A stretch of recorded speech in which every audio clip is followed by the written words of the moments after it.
Large. Duh.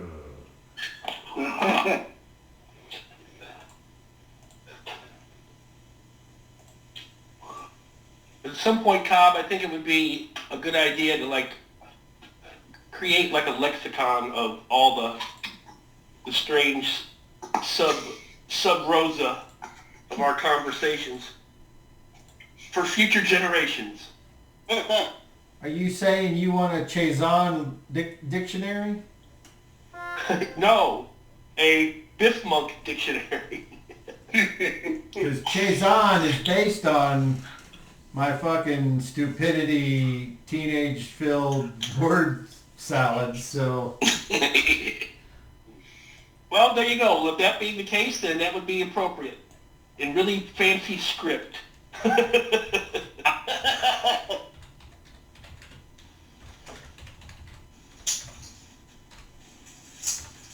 Subscribe to inclusion. You gotta have, scratching Wilma, or bitching Wilma, scratching Gretel, Biff McBiff, Jan Jones. I mean, those need to have entries. That's all Chazon, for sure. Biff Monk, Gump Sack. Well, you start already. Crumpwinkle. Club Nick Clam Shoe. Oh. Clickety, clickety, clickety.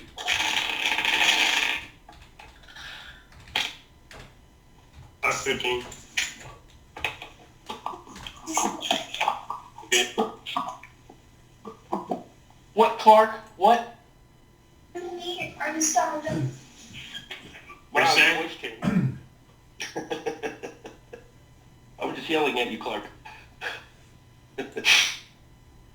Clark, are you ready to go? Right when you are. Alright. Alright. Alright, we are live, I think.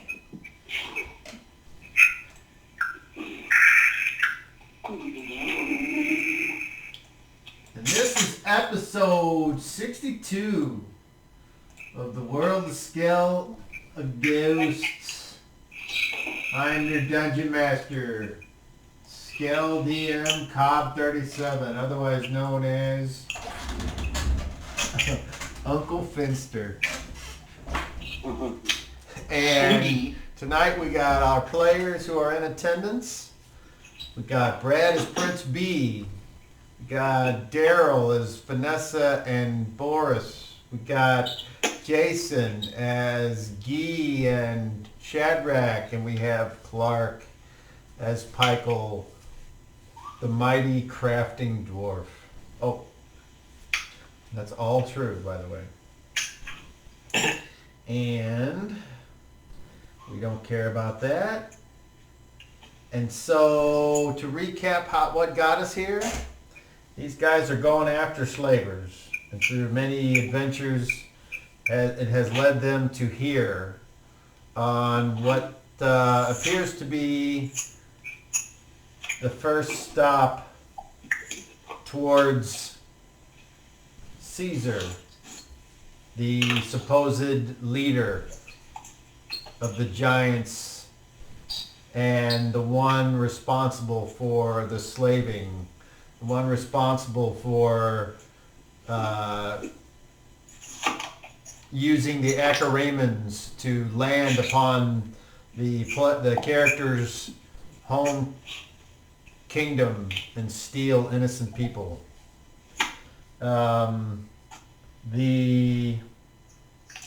has led them to here. What you can see is basically a half circle of stones that are set in expert fashion to form a wall. And sitting back here appears to be a 15, 18 foot tall giant called Hilius by Phymez, the ogress shaman and mother of Vanessa, a half ogre, a sister of the blend. And we're in the middle of a fight because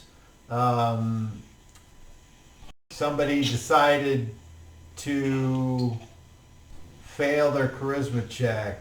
And then the players just went from there. It could have just been a mean look incident, but instead someone had to decide that they were going to play. So that has led to this. We are currently in round 8. Clark, what do you want to say? I thought my smile was friendly. Clark, were you going to say something, or were you just being gruff? Here's it, anybody. I wasn't saying nothing. Okay, so this is the start of round 8. So far we have Round 8? Oh, okay, we're good. Never mind. Yeah, round 8. Damn. According to I what think prayer, Clark, you're cutting out a little bit. All I heard was prayer. the prayer comes out at round 10, I think. Well, I hope you're keeping track, because I'm not keeping track of your guys' spells. I'll let you know. That's good. Okay, so we got Boris, who has been enlarged by Bart, who is now actually taller than the ogres, except for this oversized ogre.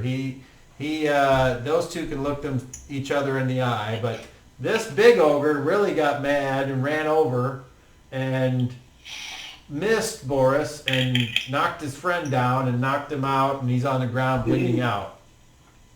And when I say friend, I mean member of the ogre tribe here. Member of the Reverberum. And we got one ogre over here that's fighting Guy and Pikel. Shadrach and Pock over there. We got 2 of the Acharamans, Covidius and Terminus, and Prince B is in the back, and Vanessa is over here. Vimez has been has told her to don't get involved and let them play. And so far, that's what she's been doing. Although she did cast a spell, if I remember correctly, on Boris, which gave him some magical protection. And I don't have any idea Deflection. how long that lasts. So hopefully... It's been 3 rounds. Okay. And how long... Do you know how long that will last? Was it like... 16. Yeah, it was a while. I'm guessing it's twice your level. Yes, That makes sense. that's exactly right. All right. So, and this black thing here, this is a draconic spirit that Bart has summoned to the field, and it does his bidding unless it gets damaged or dispelled or some other thing.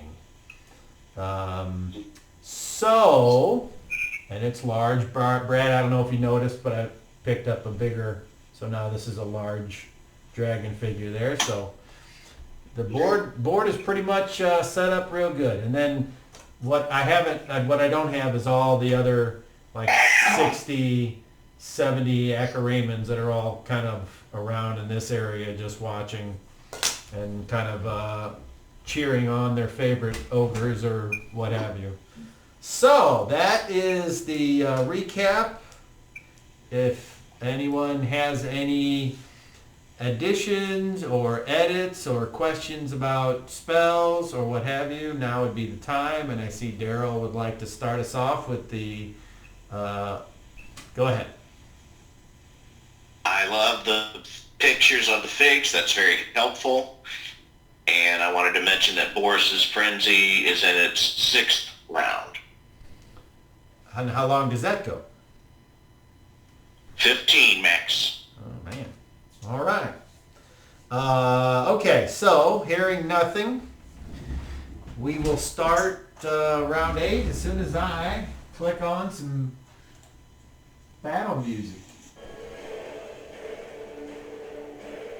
And this is from Skooma Scamp. who hasn't I put beg out your pardon. who hasn't put out a new video in years, so I don't know if he's still, or he or she is still around or not. All right, and then let's open up. Come on.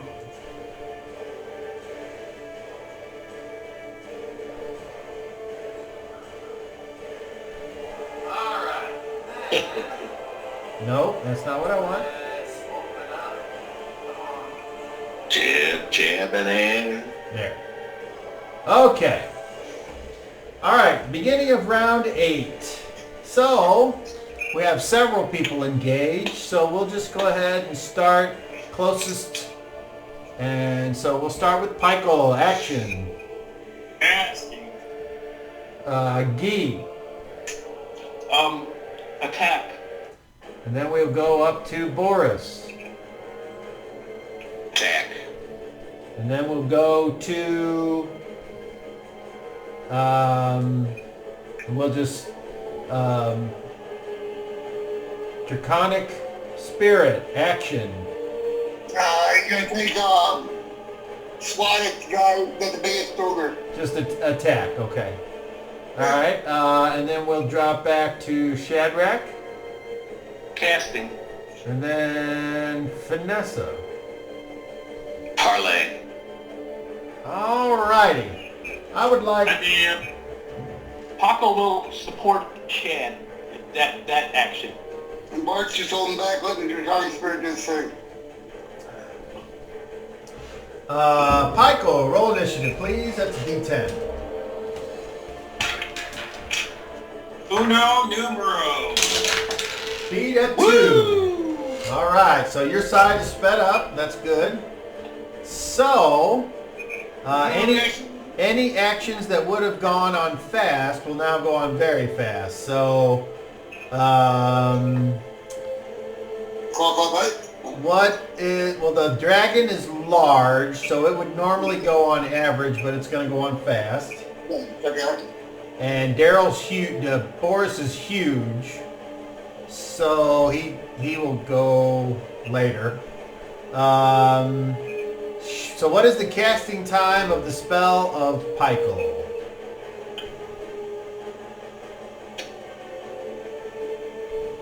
While you're looking that up, what is the casting time of the spell Shadrach's casting? 5. Okay. Pykel, you said 6? 7. 7? Okay. I think those are both... Average. Let me just double check it to make sure. I'm Average... going to say that. Average might be Yeah. slow, but I just want to make sure. It's 4 to 8 is average. For weapons. So Spell speed. 7 casting time is slow. Alright, so... So basically what we have now is if anyone that is not casting a spell or is man size could move, theoretically, and hearing nothing, we will then go to Vanessa, who would like to parlay. You parlay on your base initiative. So start, first of all, who are you parlaying to? Mother. Oh, okay. All right. Go ahead. You have to... This has gone far enough. You have to do something. Speak to the king. Call for peace. She says, only one ogre has been knocked down. Don't you want to see more of this? No. I'm not here to see death and violence. Oh, I'm here for goodwill. oh, I forgot. Aren't you in some kind of healing cult where you have to always help? That's right. Weak. The blend helps everyone. I would say that's pathetic, but I'm sure I'll use that later. So tell me then, the one that lays bleeding out, why don't you move over there and help him? Because it would put me in danger. when the battle ends, I can then move in. Why do you think I'm saying it's gone far enough?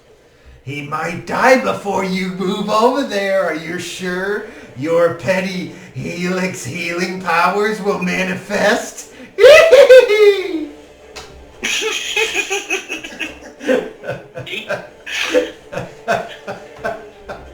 I would like a 37 for that, please. Vanessa looks furtively over at the fallen ogre to assess his wound. He looks like he's suffering from a broken jaw, and you can see blood trickling out of his ears and his nose, but he's very well. It's like, it's like when you hit an animal and it kind of goes off the side of the road, and it's like, oh fuck. It's kind of like that. And he's unconscious? Yeah. Okay. All right. Anything else you would like to say? I'd say you can get a few more sentences in if you'd like. That's a no. Okay. So is the music too loud? A little bit. Okay, that's fine. Just a little. Yeah. I got no problem with turning it down. It chops up when you talk, so. All right. Very good. Okay, so that was very fast. We now go to fast, which is when average would have went. So a spell casting time of 6 would go, as would an 5. attack from Guy. And 7. I already forgot what Bart was going to do. Why don't we just hold him back and go and drag what to do? Okay, all right. Okay, so Pokemon trainer.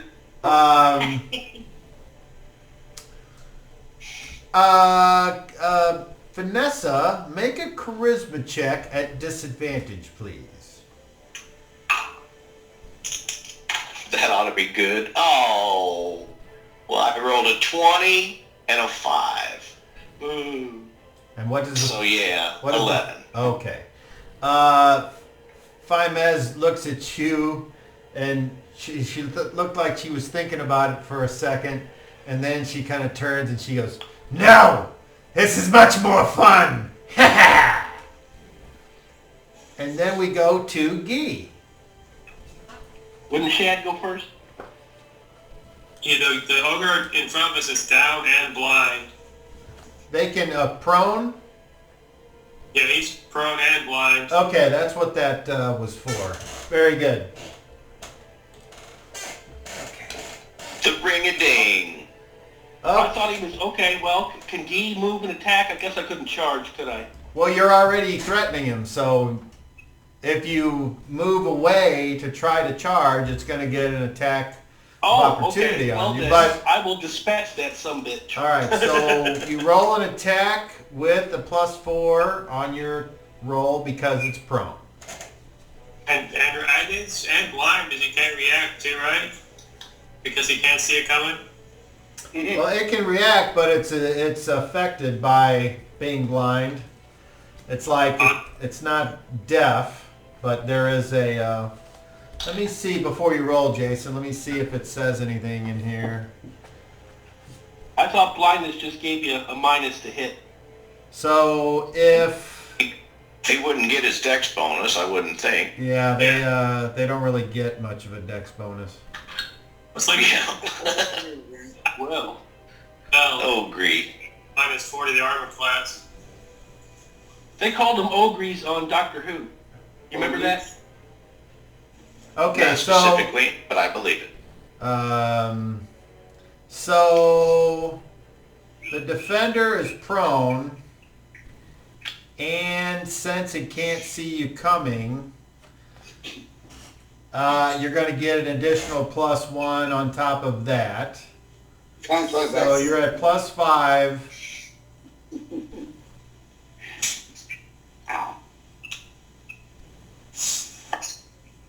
Roll an attack, please. First, I have one quick question. Does Guy consider this guy to be helpless? Oh, I know. That's not my call. That's your call. Does he appear to be in bad shape?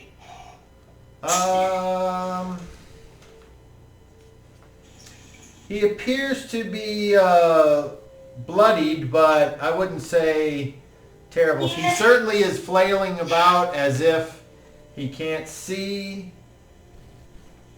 So. That's a hard one.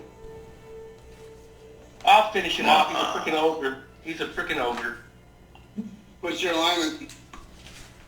That's none of your business. Well, actually, even though that question is one of those questions, I basically, unless Brad, I guess Brad, you haven't played in a while.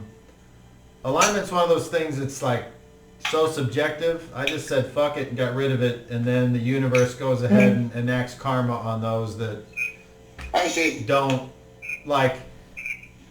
His character has built-in things. Yeah. And if he violates those things, then the universe is like, oh, gotta get even on you. That's it. So. Okay, here's what I'm doing. This guy's flailing. I'm gonna, he probably doesn't understand frickin', I'm going to hit him for subdual damage with my sword. Okay. I'm not striking to kill, I'm striking to... So let me reiterate what that entails, unless you remember. Subdual. Okay, to make a subdual attack, a character makes an attack roll against the opponent's normal armor class. There is a -4 attack penalty, and the weapon's damage is reduced by half, round fractions up. And you are entitled to make multiple attacks the same way you can. All bonuses for strength, expertise, etc. apply. Any damage inflicted is 3/4 temporary. Creatures reduced to 0 hit points or less fall unconscious. And if you don't, blah, blah, blah. And a critical hit with subdual attack forces the target to roll a successful saving throw versus death to avoid being knocked out for 3d10 rounds. Okay, so there's some different things that's kind of cool. Like you don't automatically, if you get a natural 20, force the person to save versus being knocked out. So that's kind of, but whatever. Okay, so roll an attack, please. All right, I get 2 attacks per round now. So your first on this phase hits an armor class. All right, I hit 0. I'm at 0. And that is a hit. Roll. I hit my exact attack though. Roll Do damage. I roll? Weapons damage. Roll normal weapons damage and then add all your anything else you would add to it. Okay, he is large, is that correct? He sure is. All right. Pulley. I rolled 7 total plus whatever the spell gives. I don't think any spell has affected me. So 7 points. If we're anybody 60 feet from... What's right next to you? Now, I think that you are under the effect of what Pike will cast. So you get +1 at least. So 8 points. Whack! With the flat of my sword. And people watching would see that I am not hacking this guy viciously, which I could be. So is that... So do I have to half that? That's my grand total was 8, so okay. Yeah, whatever the half, so 4 points. All right. Clang! Yield! If he understands. Okay. And you smack him right on his midsection with the flat of your bastard sword. Whack! A loud popping sound. And he flails wildly and kicks out at his feet at nothing because he can't see. But he's still, it's kind of like, there's a fly buzzing around in your room at night and you just swing wildly. Like, so he's kicking. Okay. All right, well done. Now we go to Shadrach's spell. Shadrach claps his hands in front of his face and takes a deep breath and says, Mother of Wind, grant me your vengeful lash. And I cast Wind Lash. And Covidius would see the little telltale swirl of wind around my feet that curls up my body and goes into my hand and becomes that almost invisible lash of wind. Very nice. I can reach you, Mother. And I'm gonna. Don't do that bull stuff. Okay. Now we go to Draconic Spirit. You move over. Do I get an attack? Oh, yeah. Go ahead. Who are you attacking? What is the closest ogre to me? Not on the ground. I'm going to ignore the one that's on the ground. It would be the one that is harrowing the rear square of Big Boris. All right, he's getting it. Okay, now, did we say that, are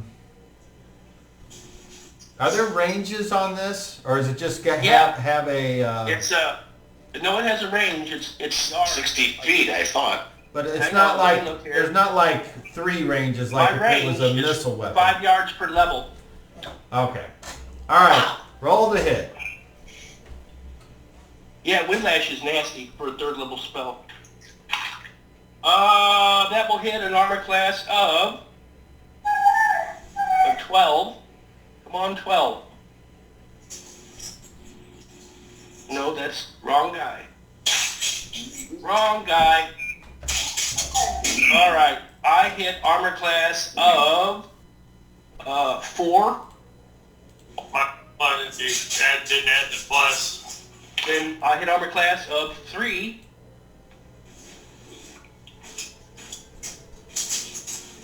Armor class 3, that's a hit. 16 points of damage. And I'm going to see if he's too big to have to avoid falling down. Or to save from falling down. Let's see here.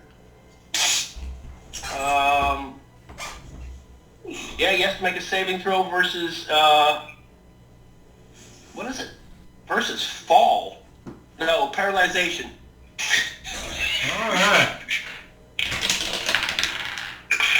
He rolls a 3. That's a failure. He takes an additional point of damage and is knocked down. Okay, so we got... Basically lashed it right behind his knee. And down he went.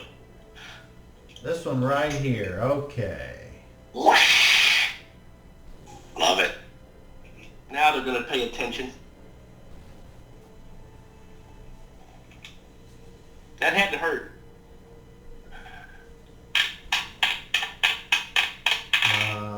Where are we going here? Alright, right there. That's correct. And then you are down. And then how many? 16 or 17 plus total from the 1. bell. All right. A loud cracking sound is heard throughout the den. Chapow! And the ogre you hear behind you, Big Boris, is like, ugh! And you recognize the telltale sound of the whiplash. I'm not sure. Yeah, I'm pretty sure I've cast it since Boris joined the group. It's been a long Yeah, time. you can't do trouble like that in the field. Okay. Yes, in the cornfield, yes. All right. So if I remember correctly, Prince B, you wanted your Draconic Spirit to move up and attack this one. 'Cause Yeah, the big guy. He's the biggest one. And he'll just turn a little bit, and you're in the front square there. And so, roll your attack routine, please. What is it? Claw bite? I will pull that up real quick, and I will tell you. I will tell you. Don't tell me! He's going to tell. He's going to tell. It's going to That's good. Oh. But Mama!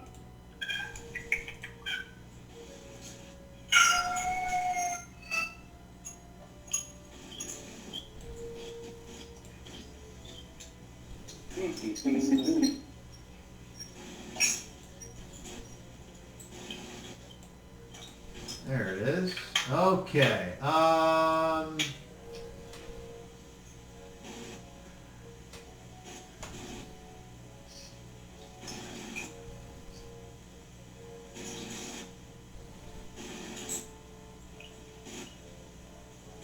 Okay.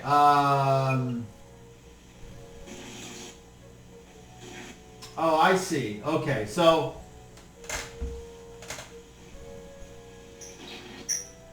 it's three attacks. So do you have written down what it stacko and everything is? No, I don't. All right. Never get it. I will tell you. It is armor class. You ready? I got it. I see. Okay, armor class is 0. Okay. Has 60 hit points. Okay. It's Thaco is yours, your melee Thaco, so whatever Bart's is. Okay. And it does 3 attacks, and each one is a d6 plus 10 if they hit.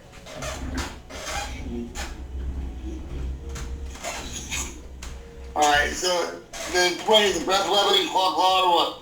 It's, well, you would pick. You would either do the breath weapon or the melee attack. Well, I already did breath weapon, so I'm going to do melee attack. Okay. 20! Ah! Oh, explode. Roll it again.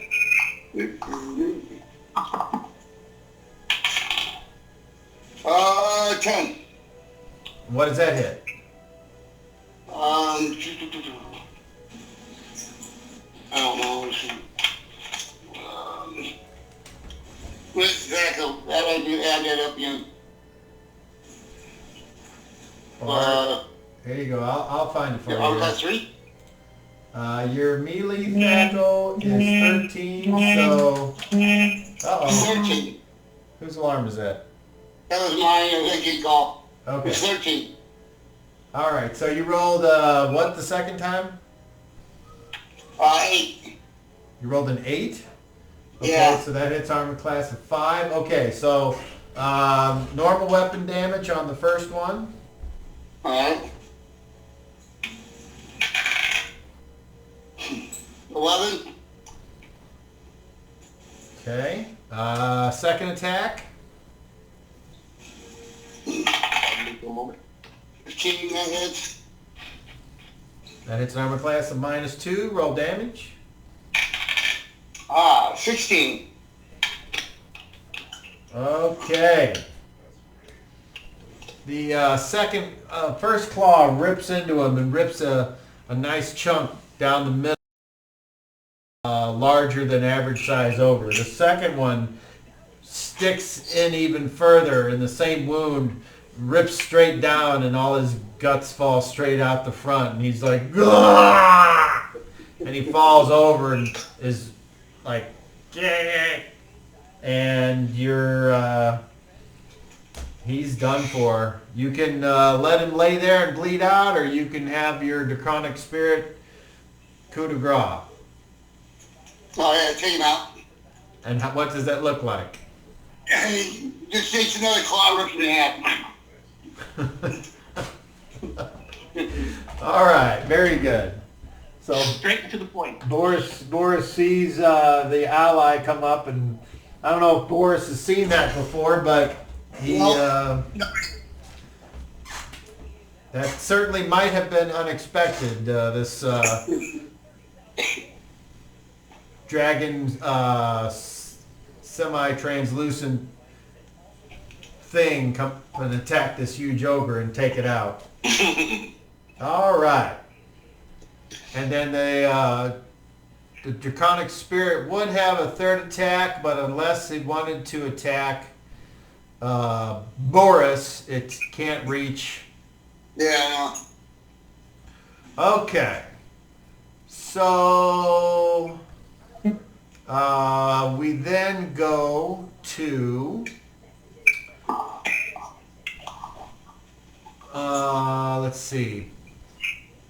Pykel, what was the? Did you cast the spell yet, Pykel? Yeah, 7. So it should be going medium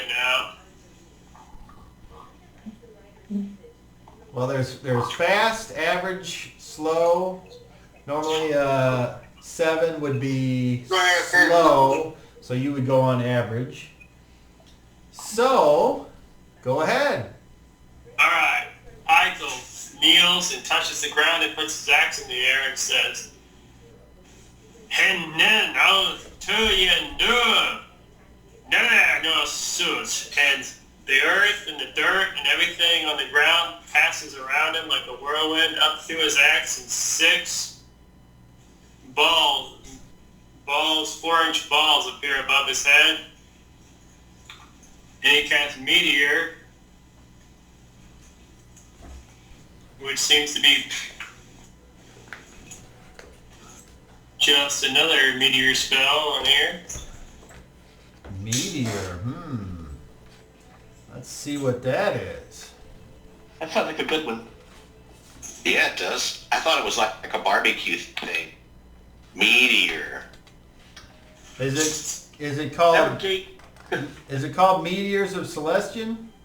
Yeah, well, that is listed above the list, but the only one it mentions in the book is Meteors of Celestian, so I assume it's the same spell. Okay.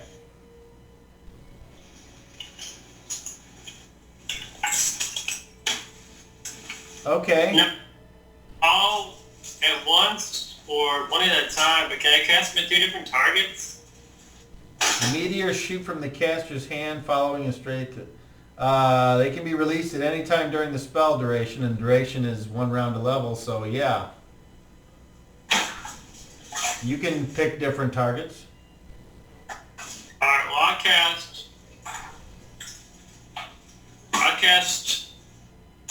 as the 2 around Boris in my line of sight where I can hit him.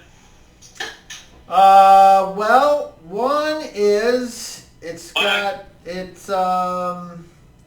is in melee with Boris, so there might be a slight adjustment to your chance of success. Well, that's a saving throw. I said that. Yeah. It's gonna hit, but it's just a saving throw.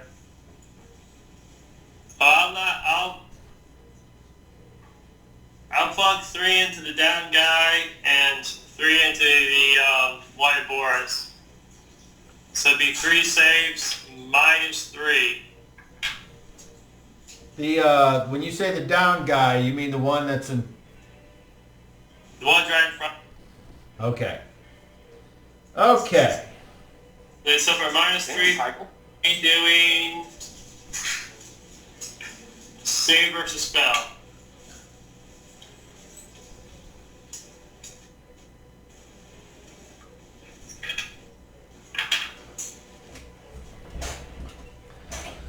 Alrighty.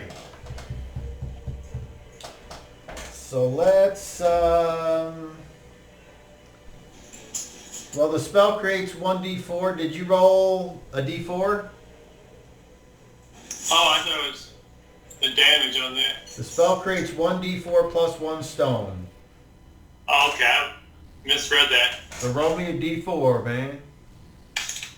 Woohoo! 4 stones. Okay. And you added, did you add the plus 1 to that? 3 plus 1, 4 stones. Okay. So 2 and 2. Alright, so on the one that's attacking Boris, we got a 9 and a 7. That's probably not good enough. What does that sound? Somebody's doing something. And now it stopped. All right.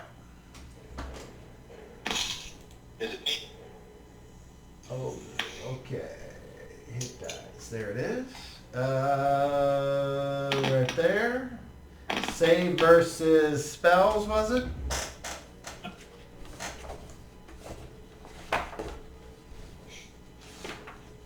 Oh, it's because it. I'm going to guess it is, but I'd like to know.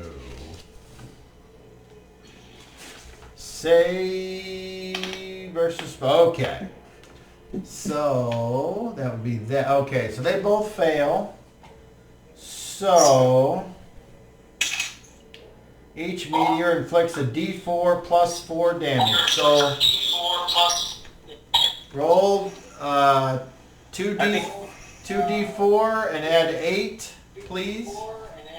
Somebody's on some kind of thing. They're now there's an echo. Somebody's playing with their setup.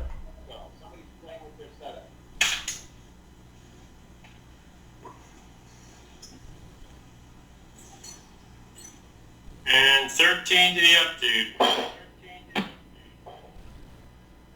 Ouch. Oh, 12. No, sorry, Kenny. You said plus 8, right? 2d4 plus 8. So what'd you get when you got your 2d4 plus 8 the first time? Oh, shit. Okay. Yeah, that's right. Up to the down 9. 4. Ooh, 16 to the up guy.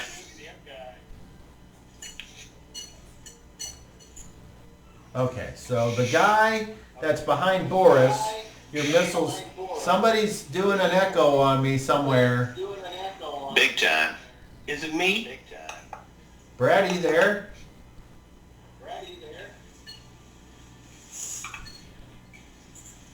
It's probably coming from Brad, I would think. Remember he said he was going to take a call or something. All right. So Clark, so Pikel, the guy that's behind Boris, he falls. The meteors strike him, knock him down, and he's out. Now you remember I knocked the other one down, right? Yeah, he was already down. Okay. Okay. And then this one. Fuck you. Oh, yeah, it's plus 2.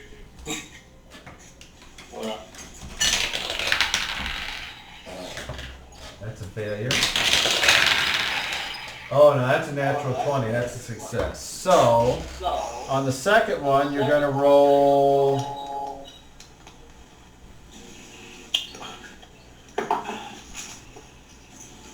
a d4 plus 4. Oh, I thought I was rolling down before.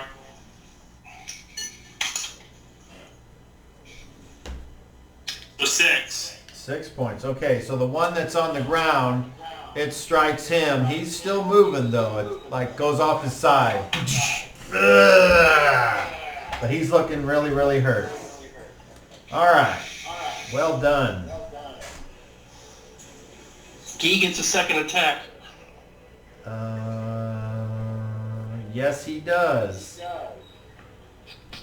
Is this the same brawling, or is this something else? I am going to continue to try to subdue the guy.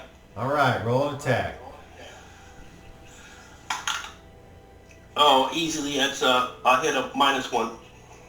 That's a hit. Roll Dinkus. I'm going to dinkus him this time. Uh-oh. Uh-oh.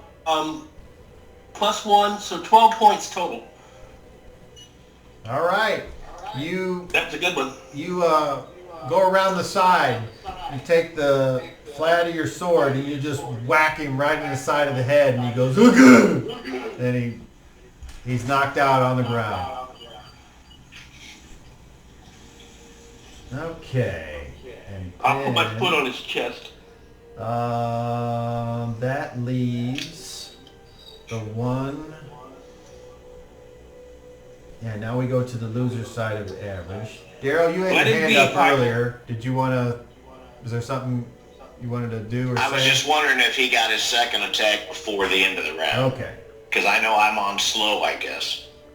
You would be large, you'd be average, and huge would be slow, so you would go now. All right. So there are 3 ogres down now? Yes, and still one right there. All right. The one that is standing will take my attack. All right, so you turn and you roll an attack, please. I hit an armor class of 1. That is a hit. Roll Dinkus. All right. I'm going to roll my D8 because he's large. Well, I'll tell you what. Oh, I was going to say before, if you want to make it if it's a D8, to roll 2 D8 and then a D4. Damn. And add that all together. Oh, yeah, that would be 2.5 times. Yeah. Sorta. And you get +1 for the spell. Actually, it's better for you because you're getting at least 1. Like your range is actually 3 to 20 versus... Sweet. No, because with my strength bonus added to the roll, yeah, and then 2.5 times no, would actually be it's more. It's just the weapon damage that's 2.5 times.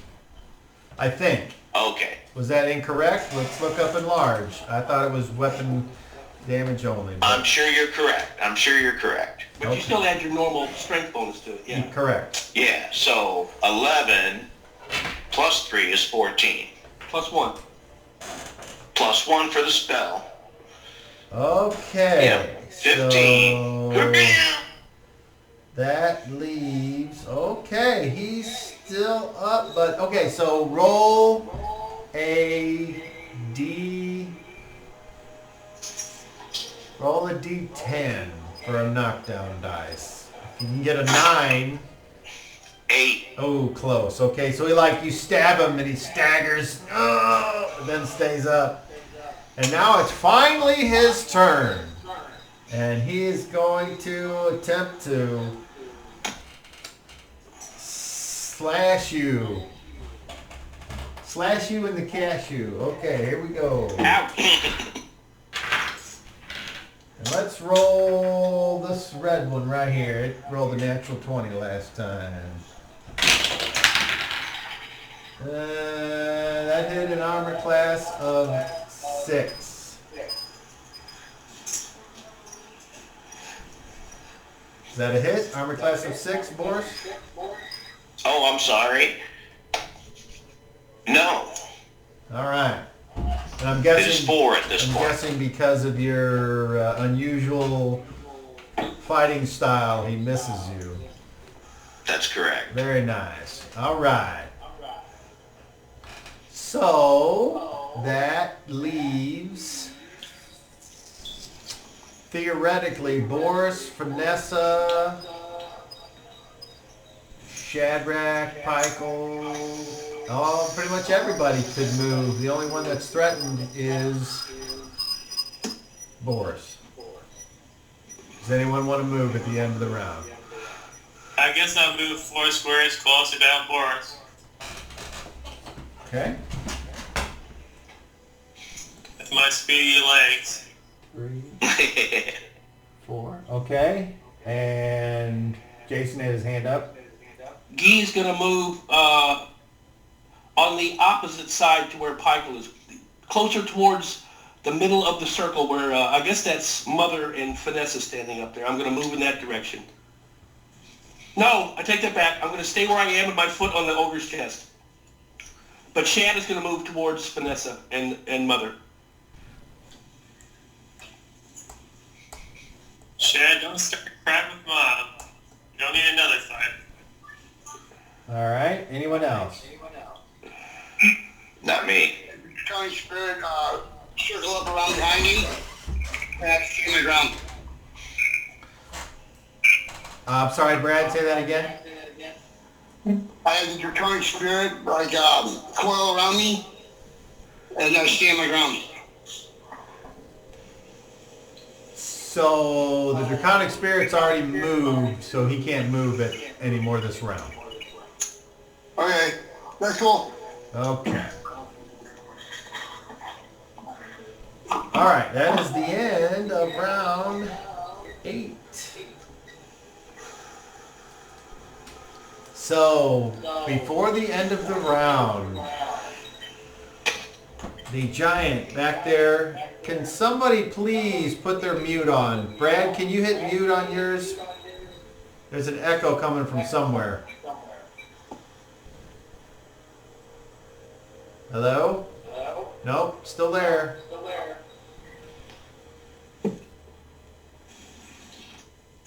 Hello? Well, it's gone now. Thank you. Yay. Thank you, whoever did that. Okay. So, now it's back. Must be me. I don't know why. Are your headphones plugged in? Yeah. I did that one night. I was sitting here for 20 minutes and I realized they weren't plugged in. Hello? Hello? Hello? Hello. All right, so no echo right now. All right. So, at the end of the round, the giant back there on the throne stands up. He takes in this huge breath of air and lets out a primal rage roar. And in the architecture of this wall, it creates an amplification reverberation effect. And all in the field must save versus paralyzation. You do not get any bonus to the roll for anything unless you have some type of bonus versus Giant's Rage. And I've never heard of such a thing, so therefore nothing would apply. So, Do we get a bonus for the spell on the saving throws? What's the spell again? Prayer. Yeah, I think it is your thing, Jason. Because now you went back to mute and it's off again. So yes, there's something going on with you tonight, which is unusual. Okay. Let me see if this would apply, because it might not even be a spell. It might just be a thing, and I had to pick something to see if you can put your finger in your ears Cast prayer. quick enough. There's a different now. I played with my plugs. Testing. I don't hear an echo. Testing. No, I do. Testing. Yeah, it's still there. All right, I'll turn it off until you call me. Prayer, okay. The priest.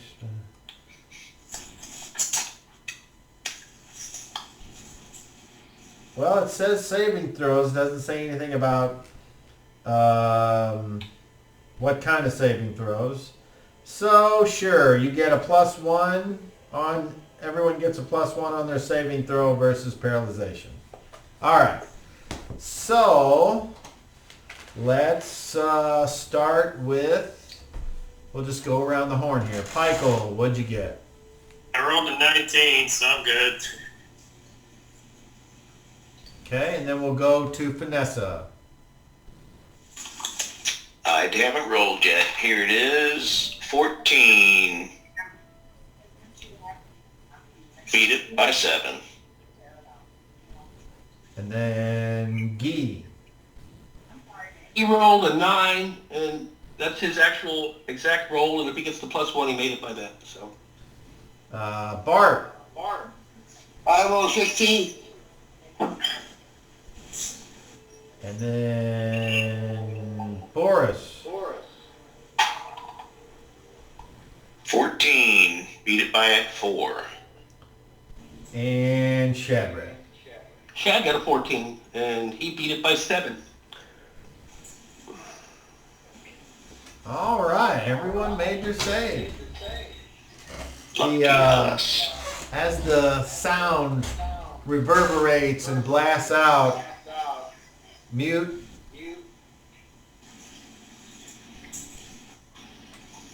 The sound, you think it's going to overtake you, and you either like just through force of will, you somehow shut your ears off, or you put your hands up over your ears and block the sound, and you're not sure what it would have done had you succumbed to it, but none of you did, so you're all safe for the moment. Daryl has his hand up. Did Fimez, does she look affected? You take a look at her, and she appears to be enjoying whatever is going on here. All right, and Boris, you would notice that the ogre in front of you, he didn't seem to be too affected by the primal scream as well. Okay.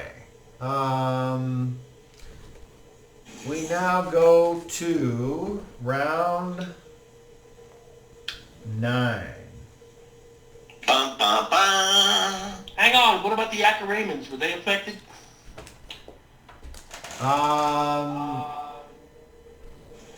Some certainly appear to be.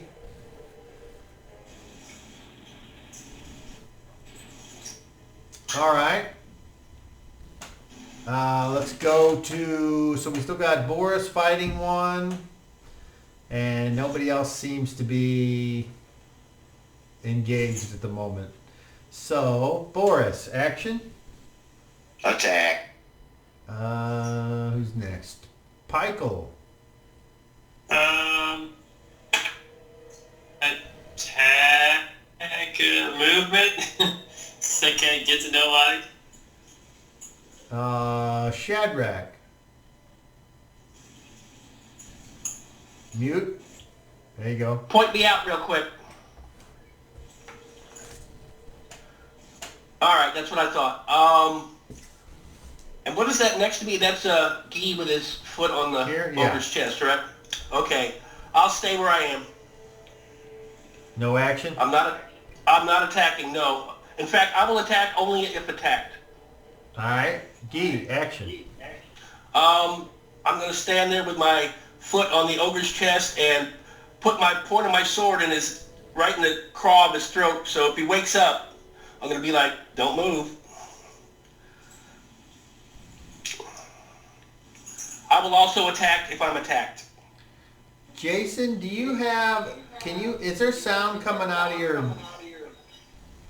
tablet or whatever?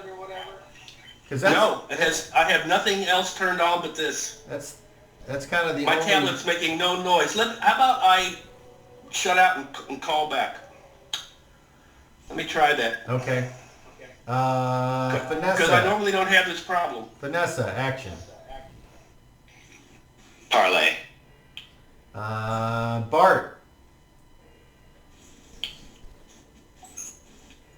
I didn't stay with the dragon. Hold my ground.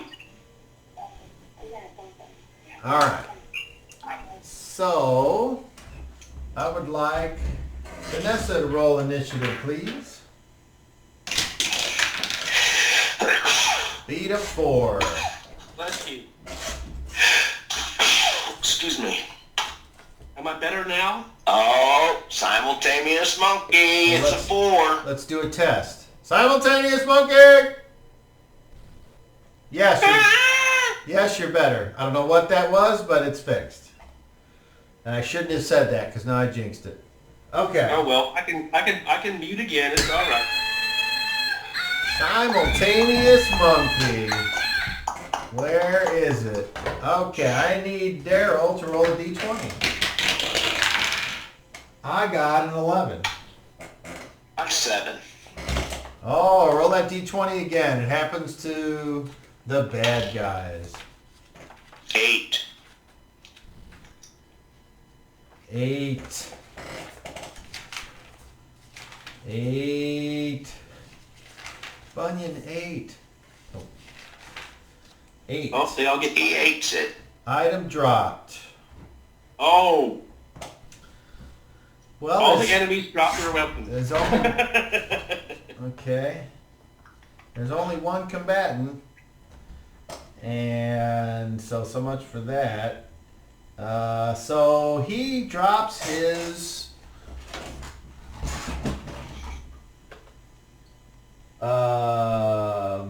spiked club on the ground. And he kind of looks up and goes, all right. So, on fast. Vanessa. Maybe you're right. Perhaps a show of strength would be well received in your barbaric culture.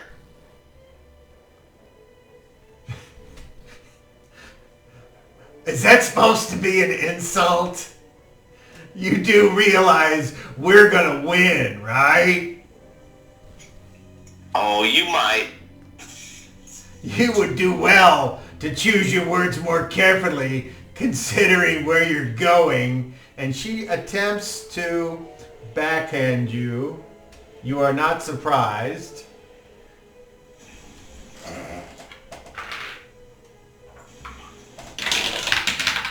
She rolls and hits an armor class of 7. That's a hit. Really? You take one. Yeah. You take 1 point of damage and roll a strength check, please. Beat a 33. 25. All right. And once again, she slaps you across the face, and you go, ah! And you're knocked out. Fucking bitch. she looks down at you and she says, "It's just a beating, daughter." Okay, Jason has his hand up. If Finez looks in Chad's direction, she'll see that he's staring straight at her. Finez seems to be focused on her daughter. Good. Okay. Then Good. we'll go to Pikel, who's moving somewhere. Where are you trying to go? Yes, to the alley up ogre. Okay. As far as I can get. What's your movement? 4 or 6. Not much. You're a dwarf, yeah. You need some roller skates, man. A skateboard. Your movement rate is... Oh, come on. 6. All right. So you're not going to get there with 3. Would you like to move 1, 2, 3, 4, 5? Would you like to move up to threaten or remain a square away, or how close would you like to get? I guess I'll get threat range. All right.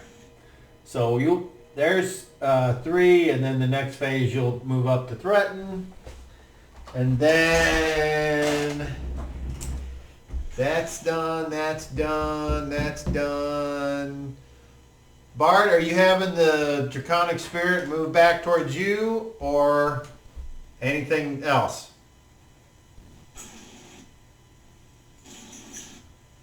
Brad?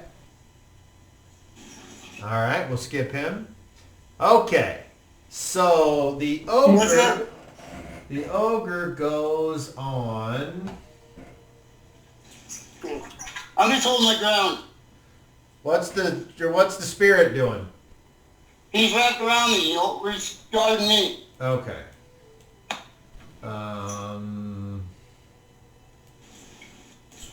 Yeah, you're actually bigger than... Boris is bigger than the ogre, so the ogre will attack.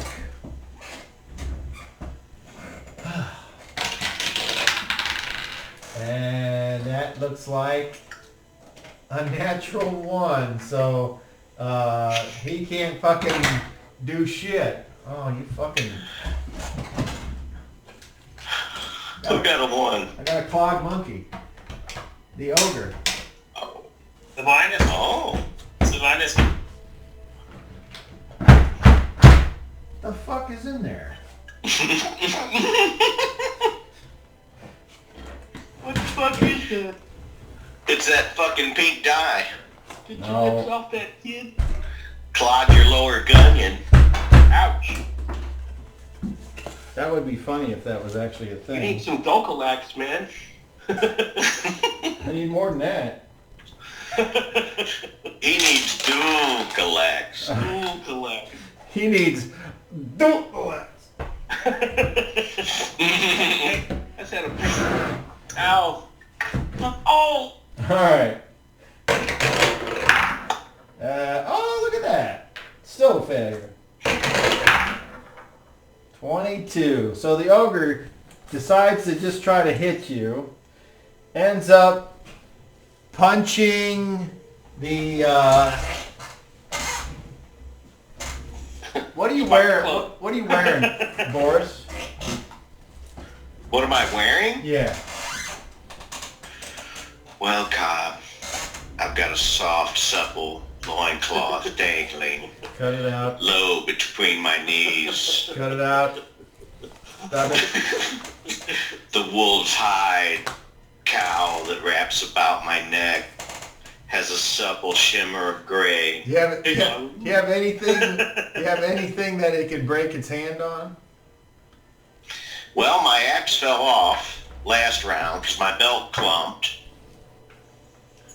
So I laid my spear shaft is in my hand. He might punch my spear. That's exactly what happens. And you see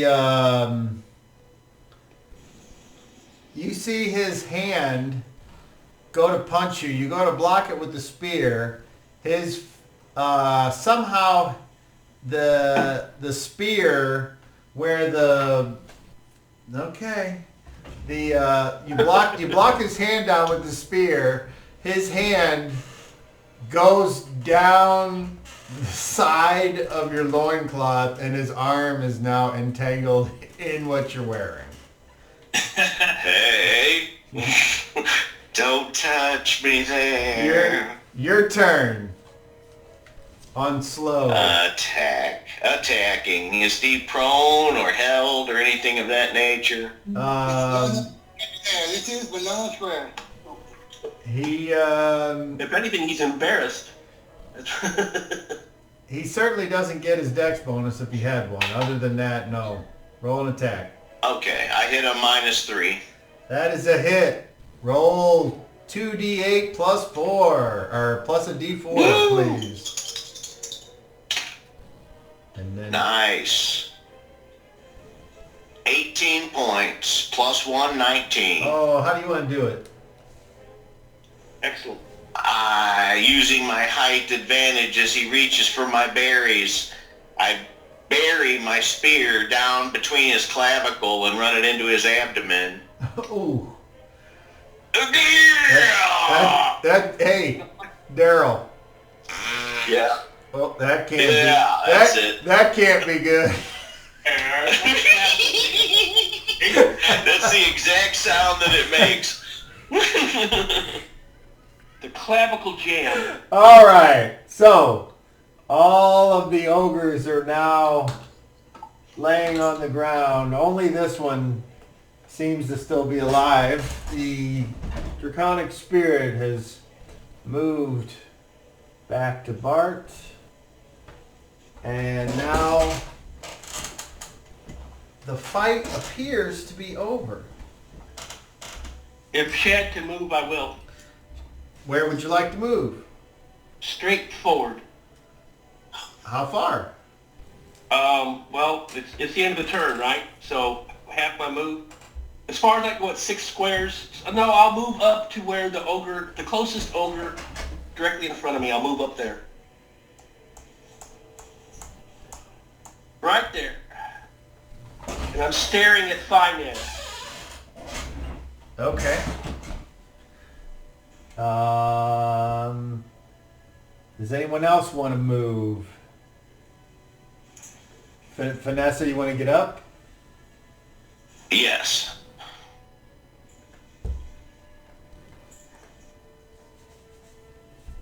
And theoretically, you could move wherever you guys want to go.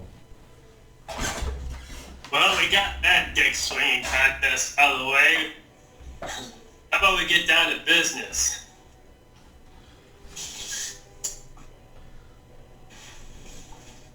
So here, as you guys are just kind of standing around, no one answers you, Pikel, I guess. Well, if we're just talk. Go ahead. Go ahead, Daryl. Oh, we're just standing around? I thought we're... Pikel said something, but nobody had a response. No, the fight appears to be over. God damn. Nope. What's the body count?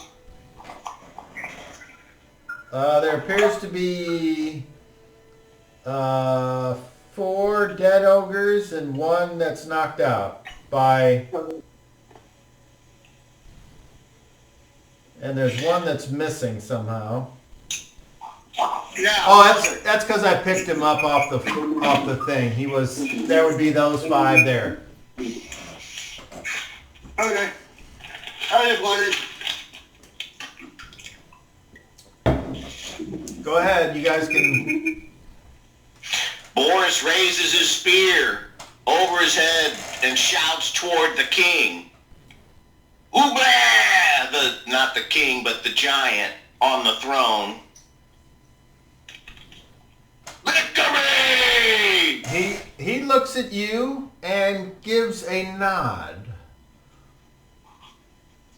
But doesn't seem to show like glee or anything. Not like Faimez. He just acknowledges you and continues to look at everyone, waiting for something to happen. All right, Boris will take a knee. get on and move to the next bloody day. I'll recall the draconic spirit.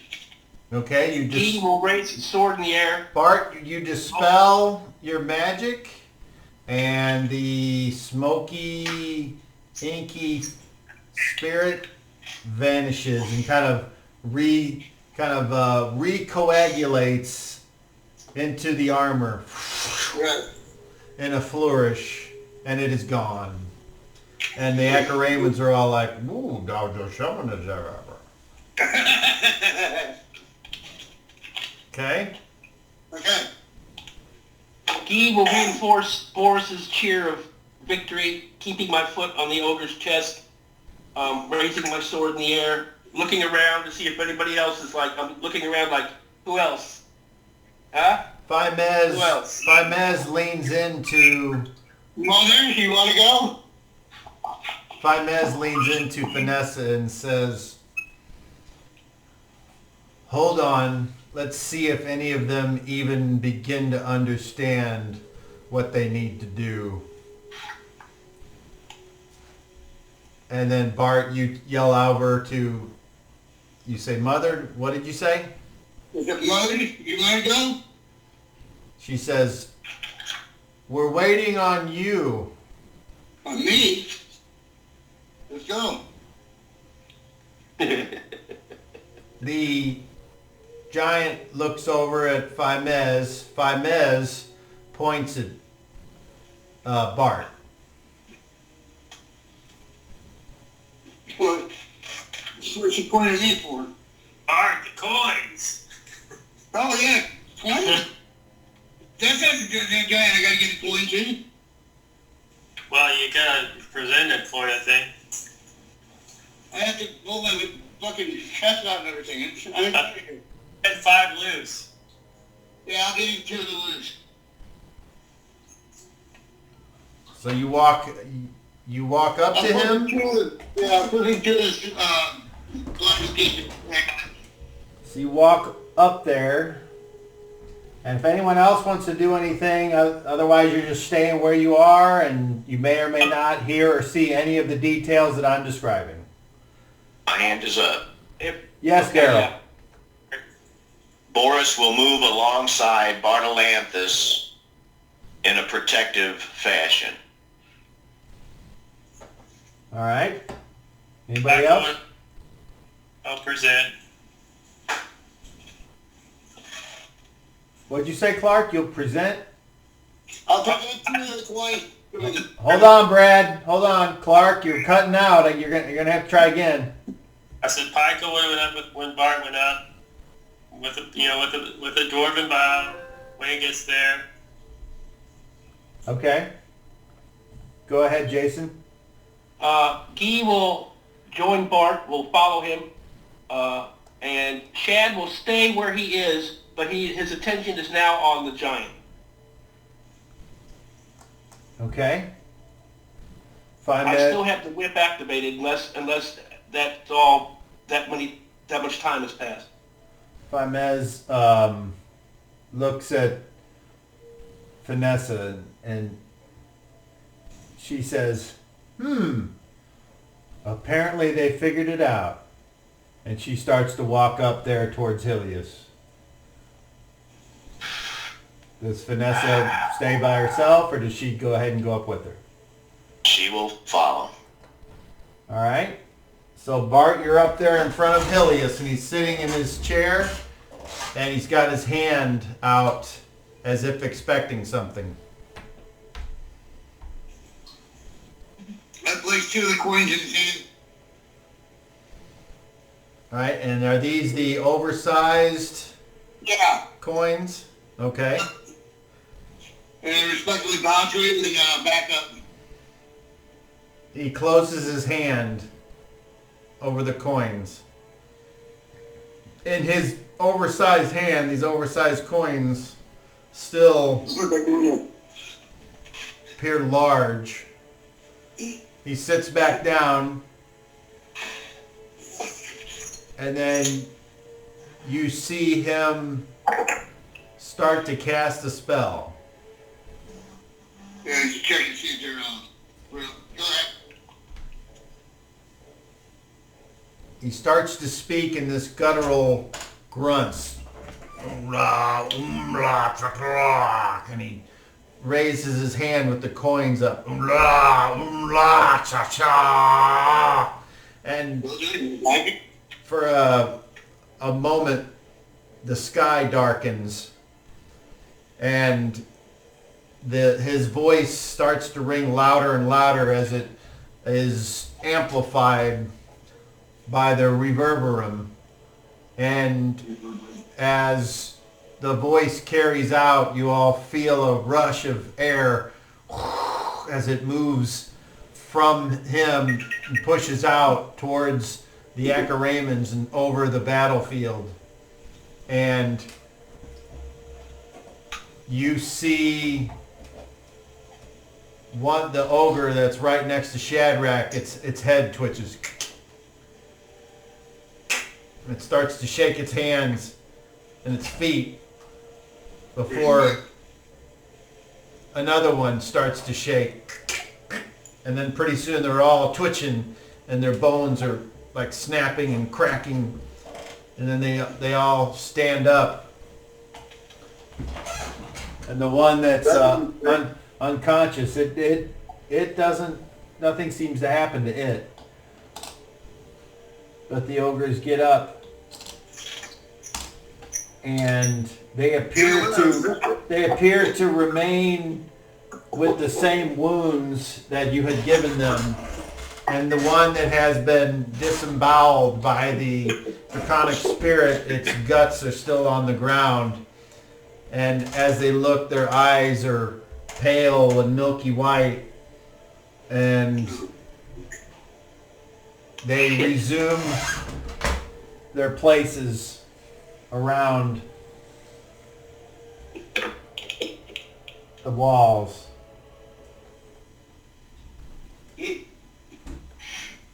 Except for that That's one. kind of creepy. And Hilius looks down Prince Bart, and he says,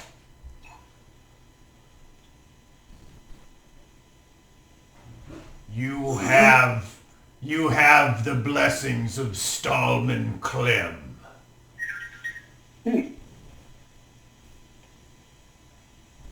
Janessa shivers. I bow to him and say, thank you very much. Thank you. Return from whence you came and go south. Okay, what am I looking for? Famez says, Come along. We're done here. That looks fun. And she turns and starts to walk back the way you guys came. Alright, Bob. Green Man, leave the talking to us from now on, for Christ's sake, or for Morgan's sake. Chad looked at you and says, I didn't say a thing. Boris started that. Green Man. That's Shad. As Boris is walking, it's kind of the footfalls, and the Acharamans are You watching. said no, Chad Greg. I'm gonna look at Boris and just shake my head. You look up at Boris, for a little bit anyway. I'm not sure how long that's going to remain, but... Bart, what is the duration of the spell you cast? I don't have my book on me right this second. It was enlarged.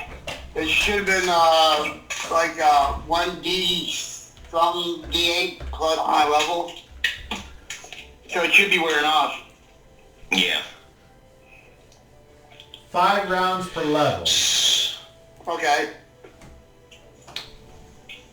It's a long time. That's a long fucking time. It That's is. 70 rounds. Oh my god. What? So the deflection, and he lets the battle frenzy go away. The deflection wears off, and he's still big for a while they're walking. Okay, I so like the view from up here. I don't like the view anymore.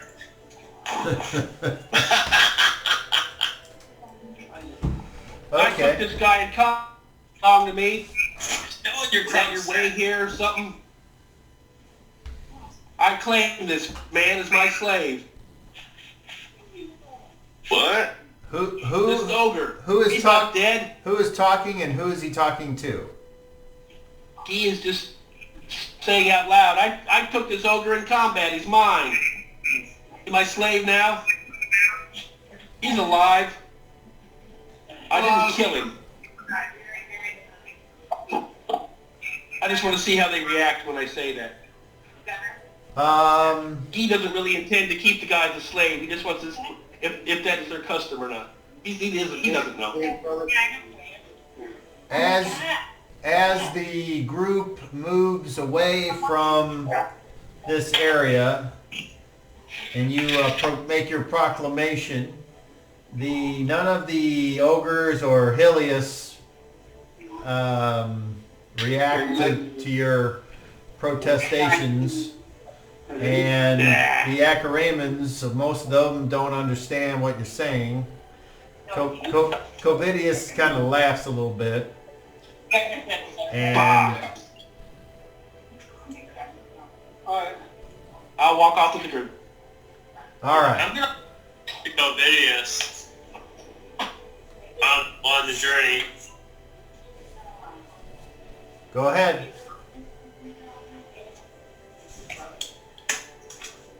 So while we're journeying, I'm gonna Hey, Brad, can you put you on mute? There's some background jam coming from over there. It don't work.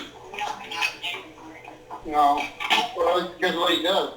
Brad, can you go to mute, please? Okay. Sorry. I can't hear the other players, Brad. Oh, I'm sorry. I'm trying to eat. All right, go ahead, Clark.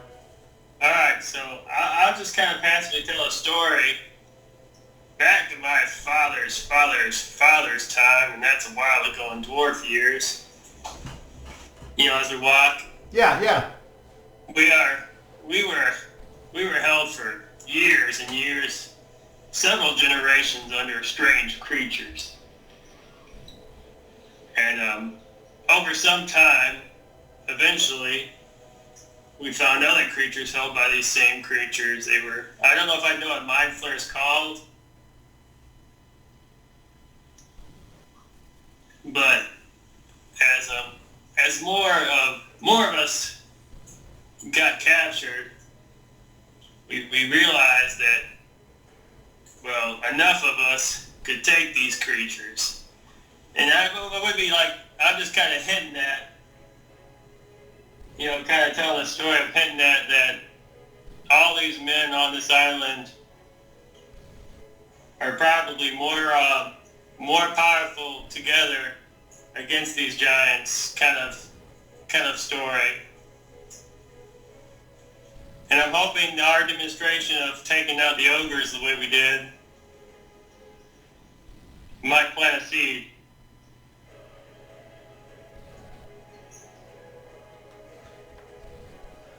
Roll me a charisma check, please. Alright. Woohoo! 7 plus 9. 16. Well, that'd be 26, but we're going. Yo, you mean 17 plus 9, not 7 plus 9, because a 7 plus 9. Okay, so 26. So he says, Pikel, that very well may be true. And even if it's not, it's still a good story. But if you think that this is the most powerful thing that you're going to face when it comes to these giants, you don't really understand. That was the gatekeeper.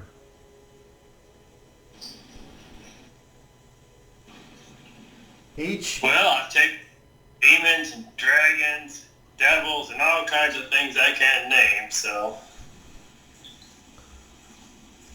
Well, hopefully. I hope you're right.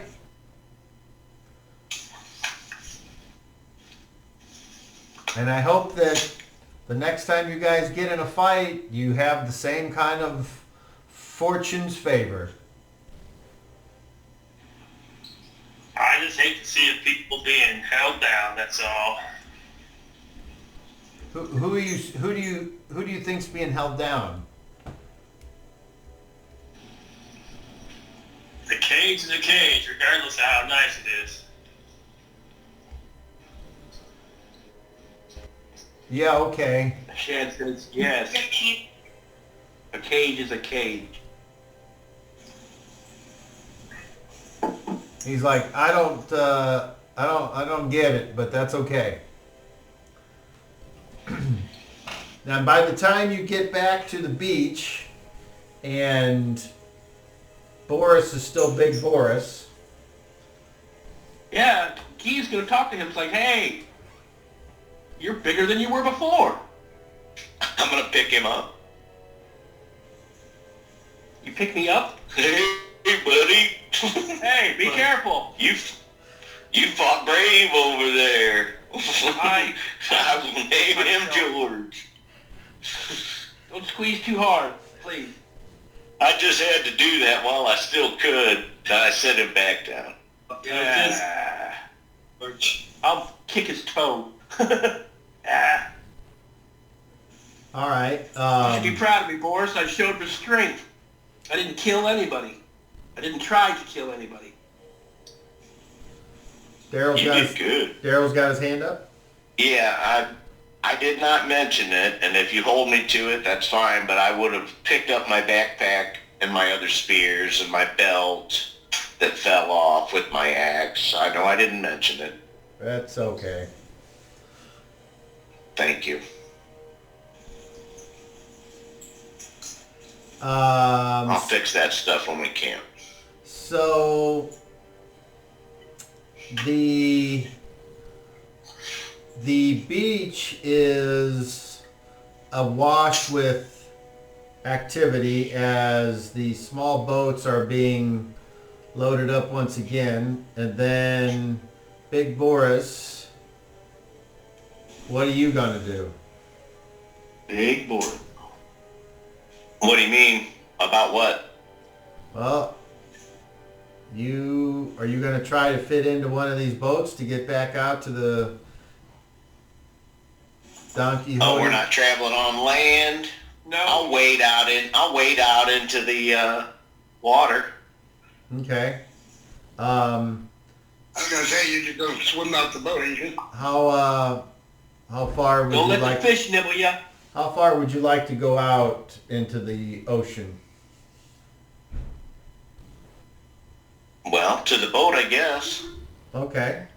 So even though you're 15 foot tall, the ship is in deeper water than that. So, Okay. can you swim?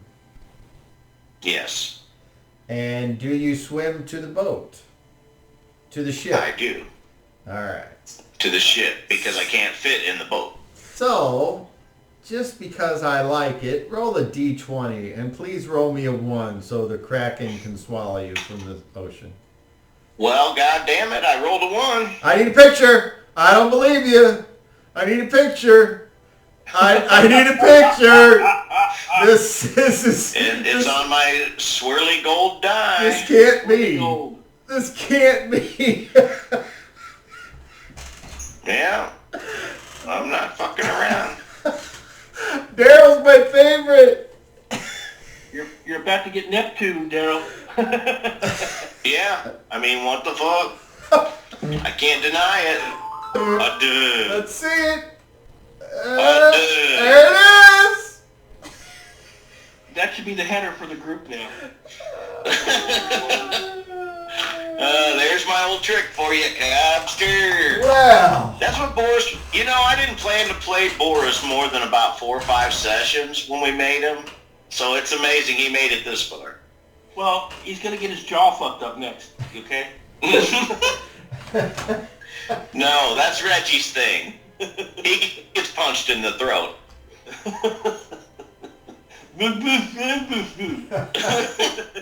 Yeah, just hack my jaw off. I still remember that when you mumbled at poor Shad when he had the 3 javelins are stuck in his he's like, huh?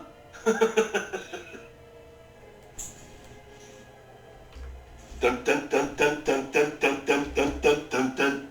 Oh my goodness. That's incredible. Still, if it's a big shark, you're still almost as big as a shark. So, He called it though, Cobb did. yeah, Yeah, my hit points ain't great though. you're gonna get the Kraken now, buddy. Yeah, You're gonna get the Kraken. cracking the whip. Cracking the whip. The Lord. Crackling the whip. You ever see the puddle when the bass just hits the top of the water? Bloop. That's what's gonna happen. Slurp. Darlington. If you get fired, I know Diaz. give him the ring. She's a fatty baby. Swim, you some bitch. Kick. Throw the rope. No, don't do that. You'll just pull the boat down. Nice. All right, I need Boris to roll me a d10. Boo. Using a metal one. God damn it. 6. All right.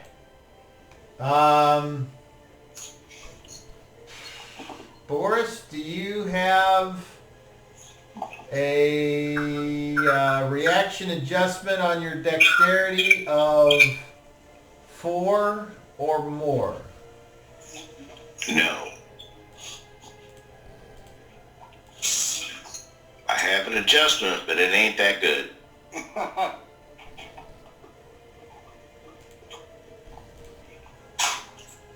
Okay. Well, you are swimming. Swimming. And now I want you to roll me a charisma check, please.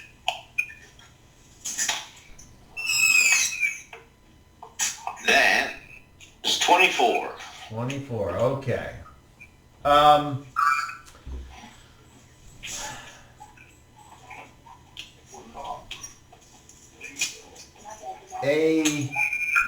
You see a wave coming towards you, and it seems to be getting bigger and bigger.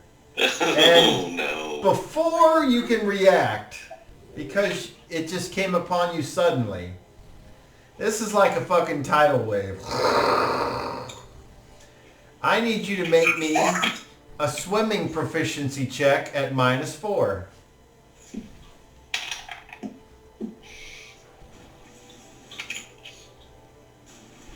28. Wow, you rolled good, huh?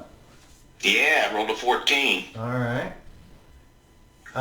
So you manage to, you get tumbled and tossed about by this wave. And as the wave crashes into you, you manage to hold your breath and you kind of get pulled under, but then you come back up. And those of you that are on the shore, you're just getting into the little boats when you see this huge wave come and take Boris and bowl him over and backwards, and he's like goop goop goop, and he's swimming and fighting and he gulps for air. And then I need the rest of you to roll me perception checks, please. That's a D30 plus your intelligence. Oh, it's a 6 or 20, right? You know, you would roll a D10 and a D6, Clark. Oh! 3 and a 9. So on the D6, you got a 3. No, 30 and a 9. 3. Yeah. What'd you roll on the D6? 6. I'm sorry, you're cutting out, Clark. What'd you roll on the D6? 6 on my 6. 3 on my D10. Okay. So what did Vanessa get? I got, no. What are we rolling? Perception, D30 Perception. plus your intelligence. 42.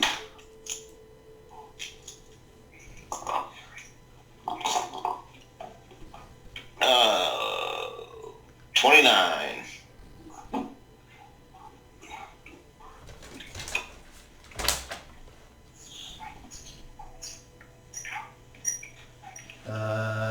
Vanessa, okay. And Guy?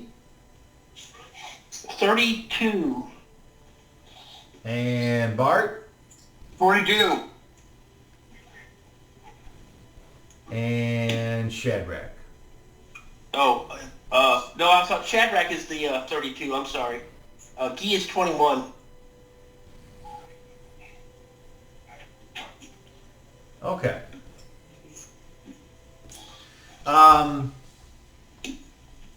You all notice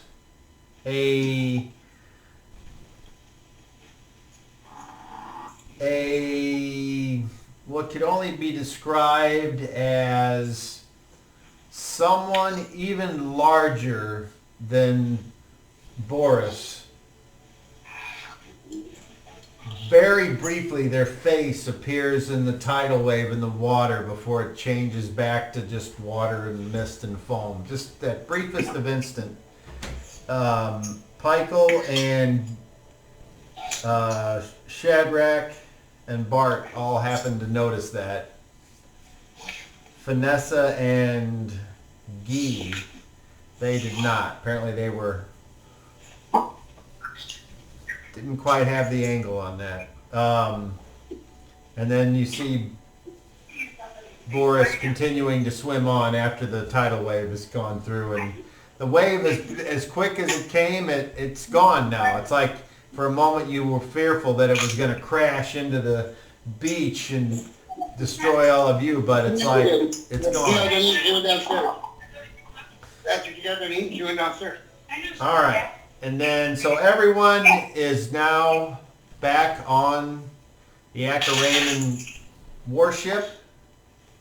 And Boris, you are, unfortunately, you need to make me a dexterity check for me, please. Good.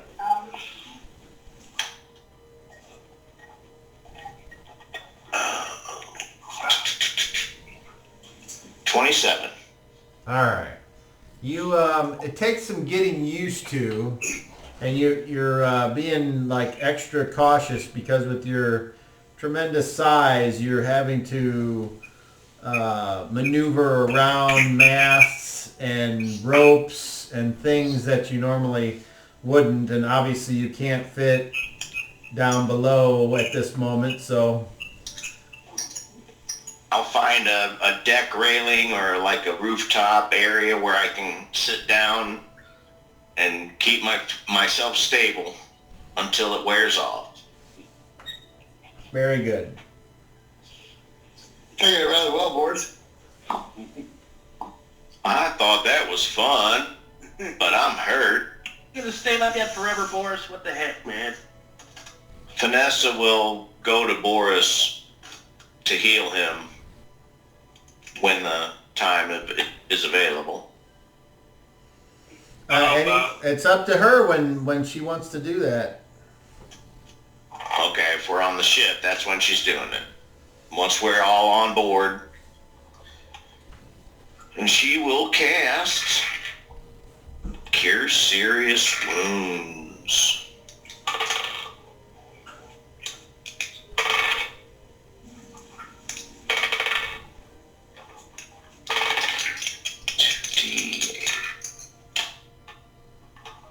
Nine points.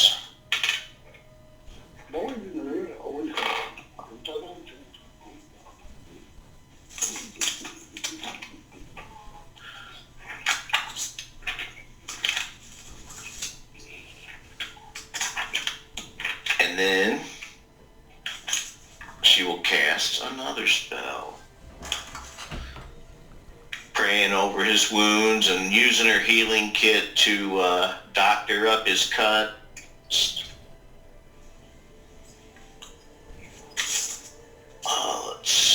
Gotta pull up the right book here.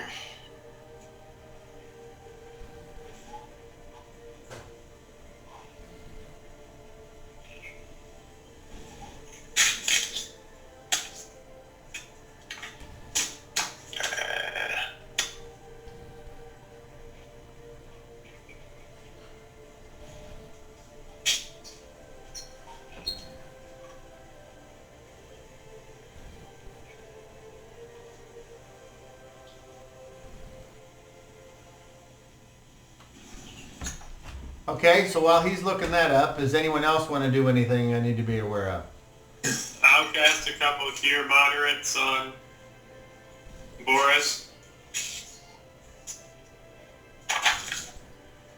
Michael goes to Boris and places his hands on him and says, "Morning.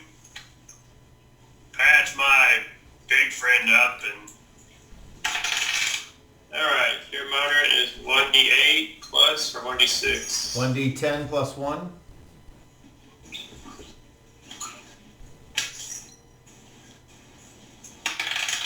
Alright.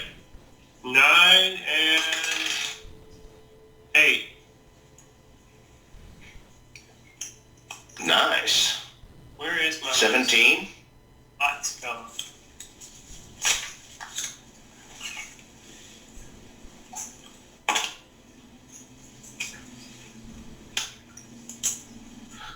Thank you, Michael. Morden is powerful indeed. Us dwarfs think so.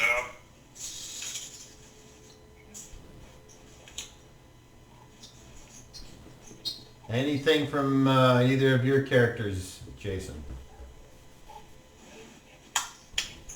I think you might be on mute.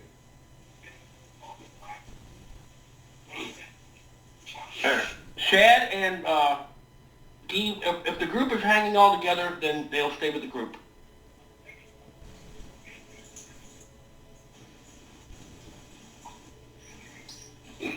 All right, what about you, Bart? Mother to ask her, so how long is the next journey? We'll be there tomorrow. You all have the rest of today and tonight to collect yourselves, do whatever things that you choose to do. I need to have a serious conversation with my daughter alone. So, Vanessa, when you are done with your ministrations and taking care of your flock, please come see me in my quarters. And she turns to go into the hold, leaving you all there kind of by yourselves as the Echoramans are almost ready to continue on the journey. They've pulled up the anchor, and that's taking a little while with a lot of loud sounds and clanker, clanker, clanker, clanker, and a lot of twisting of gears and things, and unfurled the sails and just making sure that generally things are tied off and ready to go. Daryl has his hand up. Vanessa's going to cast a second Cure Serious, and she thanks Boris for his bravery and his service to his friends and congratulates him on his victory.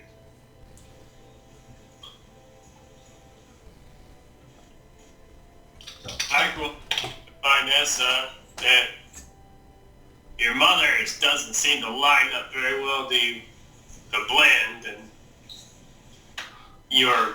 No. Does she? No, she doesn't. She's totally opposite.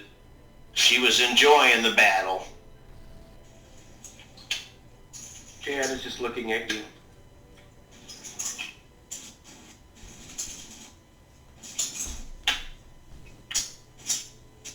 Guy will say to Paco, see, in that last battle I didn't kill anybody and I restrained myself, and sometimes you have to do that.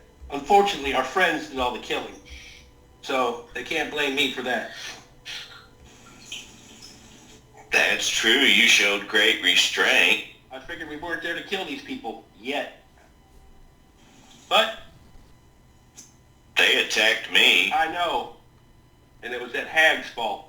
She stirred all this up. And then he'll give a dirty look to Pasta. I thought I smiled pretty and made a nice face, but I think he thought I made a bad face, a mean face at him. Look how ugly they are. They would think something with a beautiful smile was ugly. I'd get that. It was creepy the way they got back up off the battlefield and took their place. Chad says, remember, the death cult is here.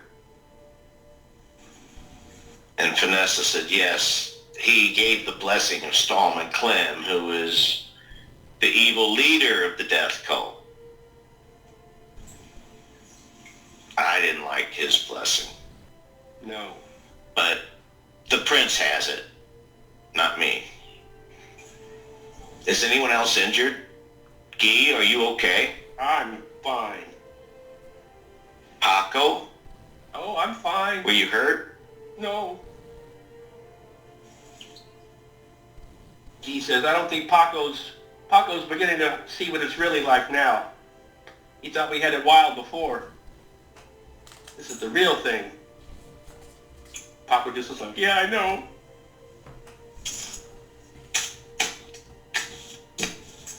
And he will give him a good smack on the back. It's all right.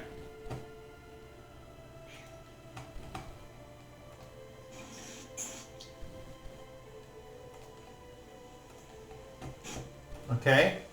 Anything else from you guys, or you want to just skip ahead?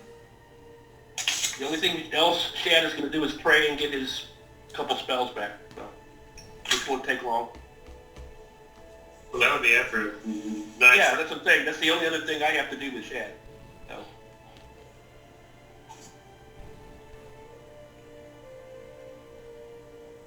Do you have just...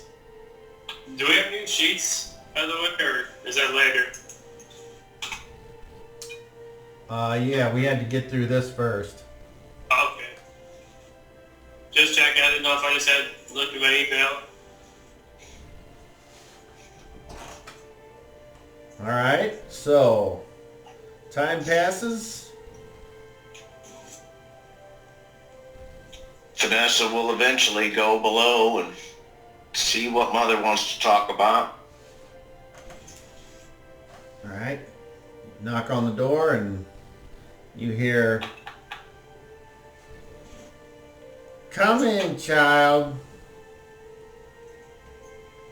I do, and I close the door behind me. What did you wish to tell me? Why did you not give aid to that ogre that was still alive? He got aid from his master. You are incorrect. He did not rise because he was not on the other side.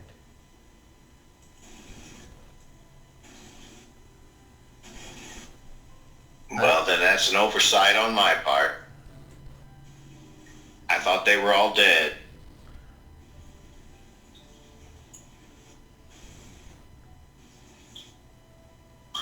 She says, "Are you sure?" Why did you not give aid to him? That is not my place. That is not the path I've Well- chosen. That is your path. So I'm asking you why you decided not to help him. I didn't want to offend Helios or his culture. I'm not familiar with the customs here. Perhaps a slain warrior would be offended if someone offered them help. Is that part of your vows? No. Please. You've called me out. I should have offered assistance, but it was an oversight. I thought that they had all perished and were beyond, and then when I saw the corpses rise, I should have realized. But I was in a bit of a haze after your backhand, wicked witch. That means I love you, right? She smiles. At least that lesson has imprinted well. So, I think that you're not being forthright with me when you say it's an oversight. You spend how many years in that hellish place you call a monastery? And yet, an oversight? I was more concerned with the well-being of my allies. I admit it.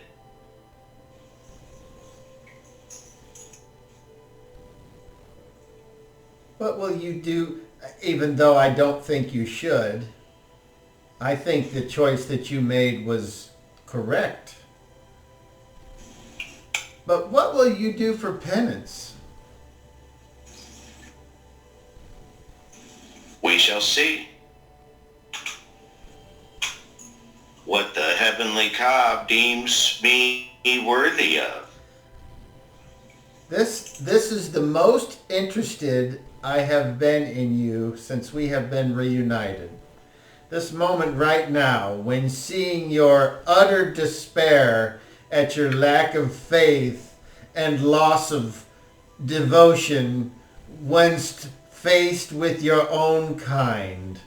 It is delicious, and your suffering feeds my soul, and it will prove to be what we rebuild from. It will be the bedrock of your foundation to your new devotion to your overlord, Caesar, and your true kind.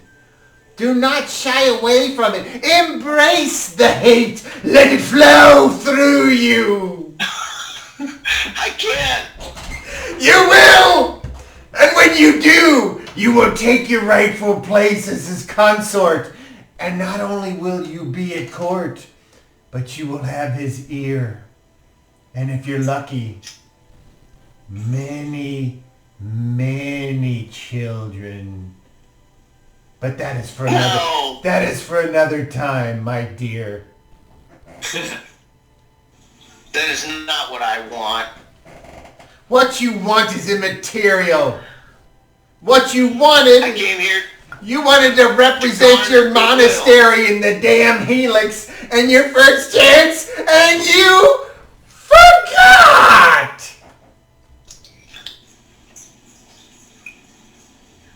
I'm through with you for the evening. Go on and lie down with the dogs in the other part of this ship. I can't wait for it to get to our next destination so the buffoon, the prince, can pay for your passage. Of course, if he ever caught on to what was really happening, maybe those coins would be put to different use. After all, he is the continent's greatest thief. I'm sure not only would he like to pocket those coins, but he would also enjoy smashing your dreams. I hate you! Get out! Runs out.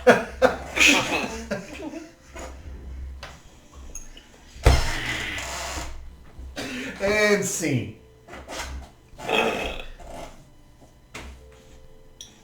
All right, so is there anything else before you guys go to sleep that you want to do?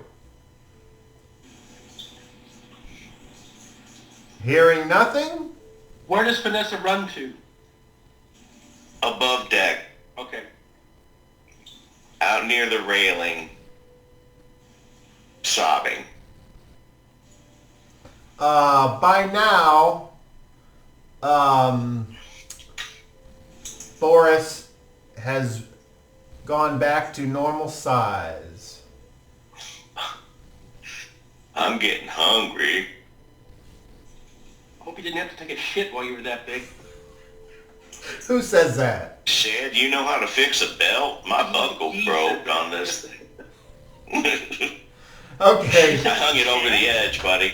Well, I'm gonna go fix my son his dinner, but please continue if you'd like to role play after the massive jam here. Yeah, my belt buckle broke. Chad says, fix a belt? What? I didn't know. Michael, you know how to fix a belt? I'm sure I can do that. Somebody must know how to redo this thingy. It won't hold my axe anymore. I don't know, let me look at my skill set. I should be able to do that with armor. Surely you've got a, I don't know, a sewing machine Yeah, or I something. couldn't in your ever just backpack. something that I made with armor, so... I don't think I can cast mending though. Didn't you make a cool giant skin belt or something? No, it wasn't Bart? going to turn out because I am a leather worker. Oh, I'm an you're just an armorer. worker. I don't make Yeah, got it. All right. You know what I mean? Yeah, you never know what proficiency he's going to ask for. Yeah, I'm a little jaded over it, but that's okay. Yeah, I don't have mending, so I couldn't fix it. I don't have it memorized, so I can't fix it. It may not even be a spell. that It's I can cast. cantrip. I mean, yeah, well, there you go. I don't have that as an Orison. So, I can use one of my first level spells with cast cantrip and cast mending on it. I'll do that. Or that's for tonight anyways. yeah, Shad has no skill fixing clothing. I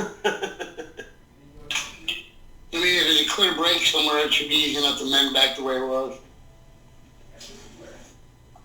Whether I have a proficiency or not. And just for the record, my salad has Caesar dressing. So, So take that, Caesar. He's got bacon sauce on his salad.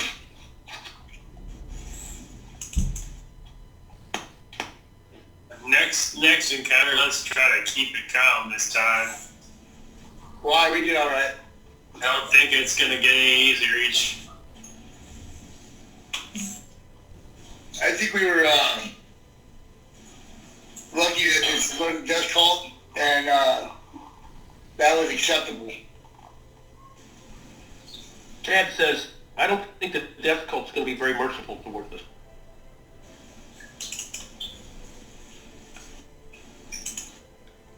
After all, it is a death cult. Death cults aren't known for flowers and good cheer. Ones at the airport are. I give up. And the next time, Michael, I'll make sure to start the fight instead of trying to stop it. Since you think I tried to start that last fight. I was talking to Brain Man. That's Shad. Yes, the Shad is talking. Oh, I thought that was Geek talking. No, this is Shad talking about the death cult. No, yeah, he didn't start that last fight. He just stood there and protected you. He's like, yeah, what's up, man? You were the one dropping fireballs on people. Glad you didn't hit me. I was trying to take the guy prisoner. Figured that would look good. I've never known ogres to be very negotiable. Yeah, well, they haven't dealt with me. Now they have. I guess next time I won't be so merciful. I'll just kill them like the animals they are. Sorry, Vanessa. If she's there. I don't think she's there, though. And Shad says, I'm not trying to start a fight, Michael, not with these people. Starting a fight with them is a mistake. Winning the fight is the key. I think they are easily provoked, and I think also that they're, with that last action as we fought, they're trying to provoke us. And they saw. Guy says, you know, it's a classic combat tactic. You send men forward to see just how much damage your enemy can do to them. Yeah, but Then you know how, see, and, well, that was a handful of ogres. Imagine 20 of them. I don't think it would be so easy. Or imagine five of those Hilius people. Surely he's not the only one of them. And he didn't look like the ogres, so there must be more where he came from. So, not that I'm afraid of a giant. I mean, it's easy to hack them down. They fall harder. They slash right in the ankle. Pow, down they go. Then Achilles tendon.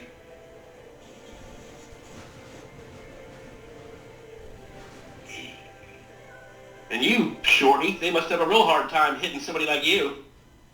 You're always ducking under tables and stuff. Oh, that was Shad, sorry. You always take what advantage you can. They might not hit quickly, but they hit hard. You must be big fun at a gala ball. Whew, all those dresses. And you'll elbow Paco.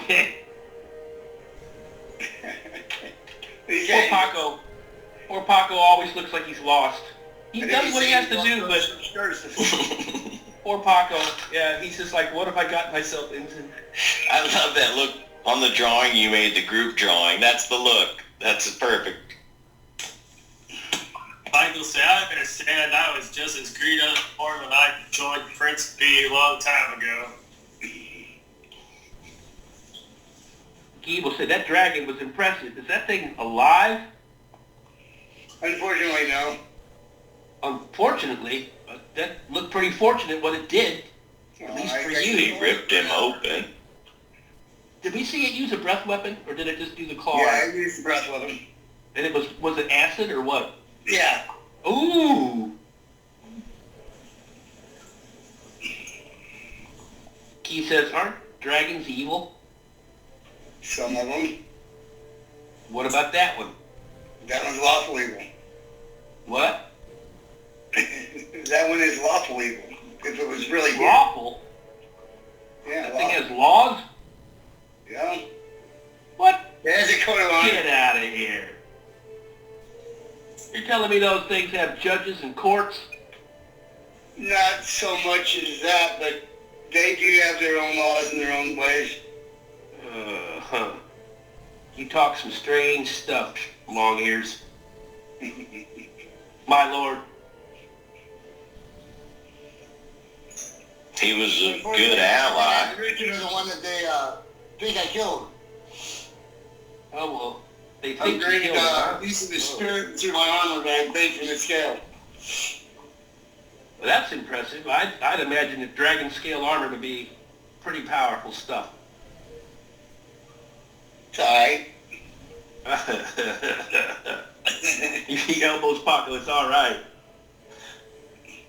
And you notice though when I'm standing in the daylight, I look kind of blurred, kind of blurry in my body. I figured that was natural.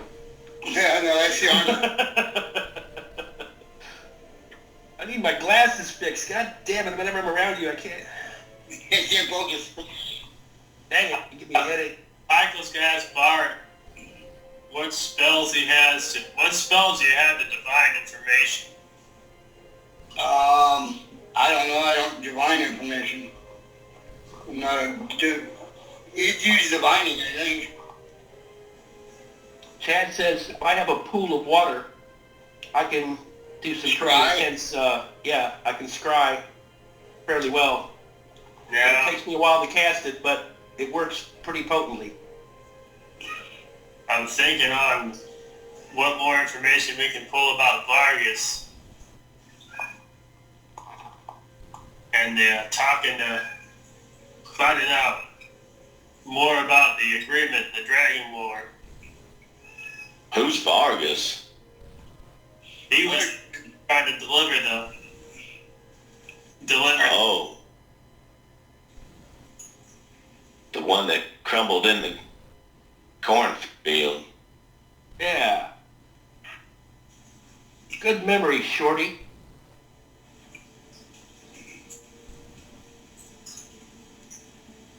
Well, one doesn't get anywhere by forgetting everything you learn.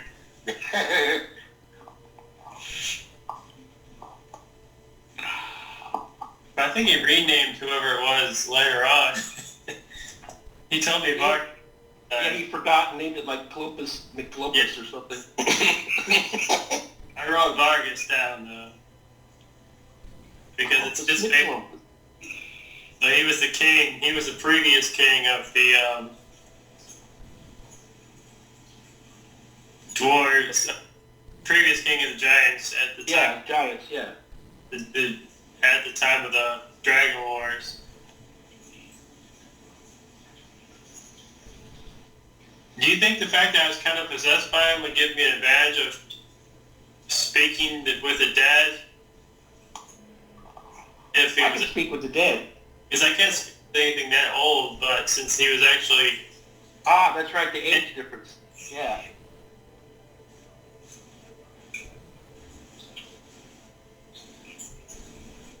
I don't know anything about all that. well, this is out of character. Oh, metagaming, man. What up? I was. For shame. La la la, no. I don't want to hear it. Yeah, la la la la.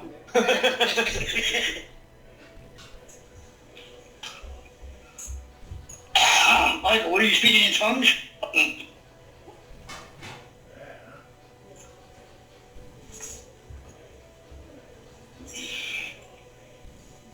Well, Covidius and Terminus didn't fight us when that happened. They didn't need to just stood there. I guess that's a good thing. Shad personally didn't say it out loud, but he was expecting him to be like back attacking him. He expected something like that, but he was wrong. I thought so too. That Guardian seemed to have more honor than the first guest, I guess. And that's kind of why he stayed with the fallen ogre, just in case Covidius made a move towards everybody, because everybody else was moving forward. But then when Bart went and took the coins up, it was game over.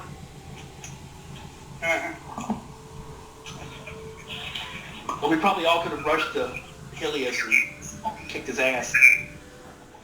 But do you want the giant from here to this throne room? also think that his gigantic bellow of rage should have knocked the Acaranians on their asses. That's just me. Yeah, I got lucky on that one. Yeah. Well, I think all of us got pretty good. At this level, our paralyzation saves are pretty good. He has a decent paralyzation save. Davis. Hello.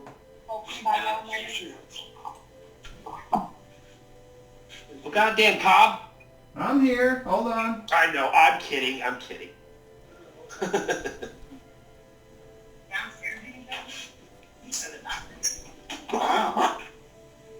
That's why when Bart was called it the phylactery, he got possessed. What? Dwarven saves are ridiculous. I imagine your poison save is crazy. Yeah. And priest on top of it makes it. There's a golden rule. Never try to poison a dwarf unless it's specifically dwarf poison. Oh, I can have purple word for dinner. All But right. you can't eat troll. He's back. So I guess that's an adjustment. Poison state would be -2.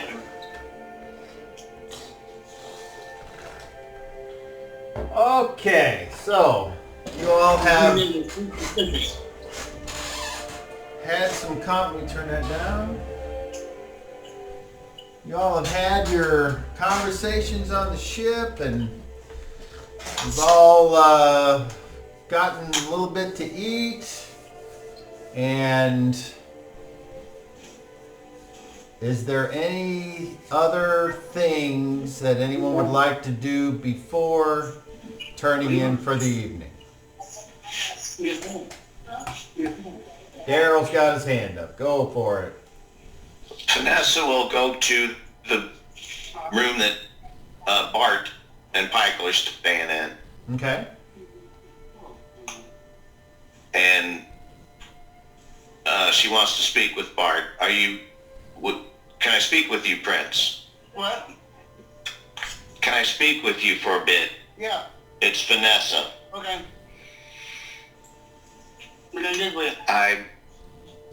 I would appreciate if I could sleep in these quarters tonight. The warriors in the other room seem to Sure. have a grudge against me at this point, but Why? because I've been speaking with Mother, You can't help that. I'm trying to gain information, but I'm not having much luck. Although she did allude to something about the coins being used for something else. I don't know what she's getting at and what she's playing at, but she's definitely got ulterior motives for me to be in some service of Caesar. I'm sure you got ulterior motives for all of us. We're gonna have to sort those fears a little bit. Put a little fear in her ass. I Sorry for the glare. just don't know how to deal with her. I'm still trying to figure it out, but I could use some rest. If you wouldn't mind, I don't take up much space. You? No. Yeah, she curls up in the corner and uses her backpack for a pillow, and There's no she'll crash with it. Just being Michael. Alright, good deal. All right. Anything from anyone else? I'm a lark. Pikel's gonna cast Detect Magic and has to see one of the coins. One of the coins? Oh, yeah. I hand you one. Alright, I'm gonna cast Detect Magic and examine the coin. They're a magical light. Okay. You cast a spell and You're blinded by Bart. you're you start to focus, and the coins do not appear to be magical in nature. Alright, that's all it's gonna do. It seemed like the giant used it as fuel for the spell. No, he didn't use it for fuel. He's giving us a blessing because I gave him a tribute to pass. I'm curious what it was. I was just checking. So, Yeah. well, when Finessa mentioned that, and I saw the giant do that, kind of made me think it might be some kind of I can see that. focus. He did raise the dead after getting it from you. So I'm not getting no kind of magical jib-jabs, right? That's it. That's all I was trying to do. It's a good thought. All right, anybody else? All right, then we will move along to the next day. Oh, question. Uh-oh, from who? For the DM, you changed the name of the original Giant King at some point. You originally told me Vargas was the deliverer of the coins. Okay. But then some later they kind of called himself out something else. I actually think it was Varus. Barrett. Aha, yes. He was the original Giant King that was delivering the ransom, right? Yes. He was a storm giant. Yeah, because like how tall was the skeleton? Like 20 feet or something like that? 100 feet. It was 100 feet? If I remember correctly, it was. It was humongous. That's gigantic. Gargantuan. That's pretty big. Colossal.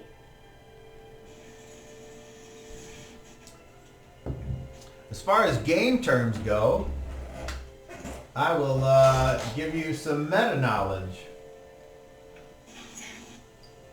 Bum, bum, bum. Because Everybody write it down. in the monster manual, which obviously is supposed to be used by the DM, it lists the sizes and I was about to say which I have here in my hand. so the like something that is 2 foot tall or less, and this takes into account that, you know, if something, we're saying it's not as wide as well as tall, but up to 2 foot tall, that's tiny. Small is considered 2 foot to 4 foot. Man size is considered 4 foot to 7 foot. Larger than man size would be 7 foot to 12. Huge, which is where Big Boris fell in, 12 to 25. Wow. And then gargantuan is 25 plus. They don't have So, colossal. no, it's just, and that equates to your speeds. So, Like,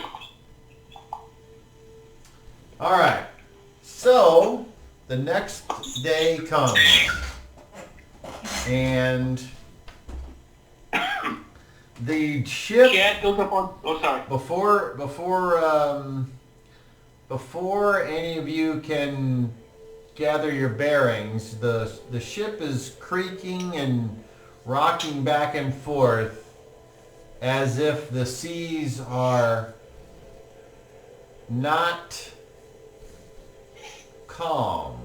And I would like all of you to make Constitution checks, please.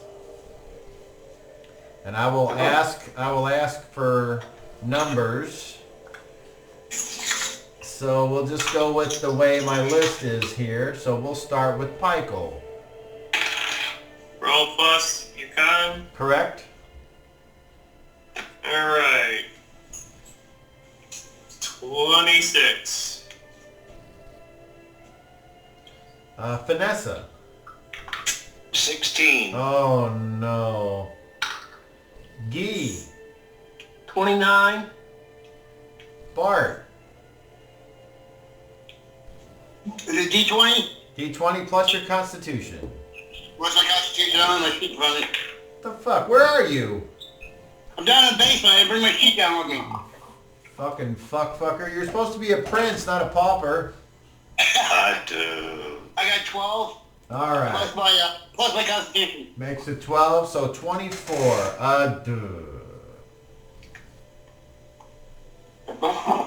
Okay, Boris. Oh, 28. Alright. And Shadrach. 27. Well, I'm sorry, Vanessa. Apparently, the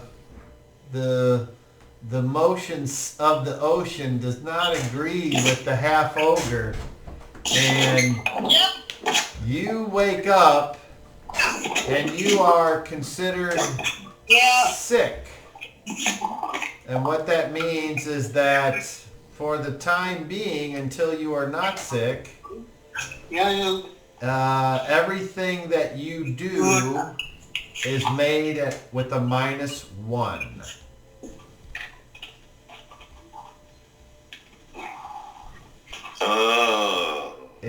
No. Based upon, the level of sickness, that's where you might have higher minuses. But you are seasick, and that's what happens.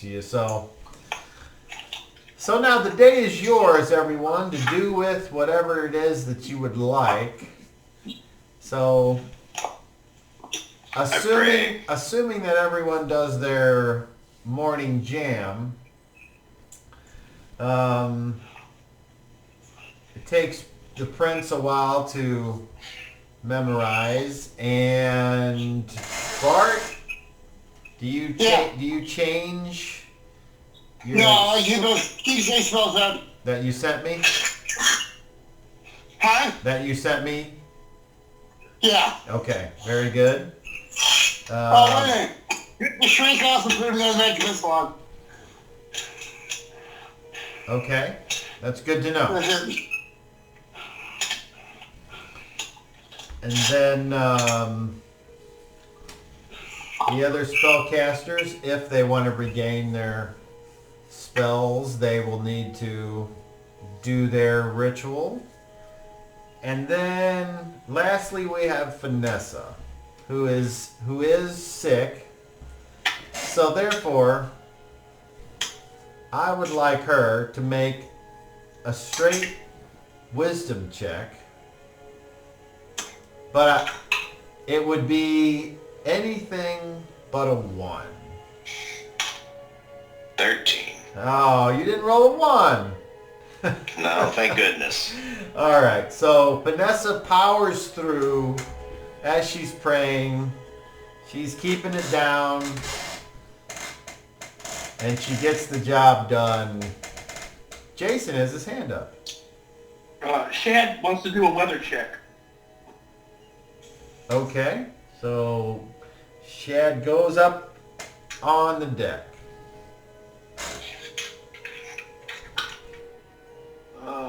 26. Okay. I think.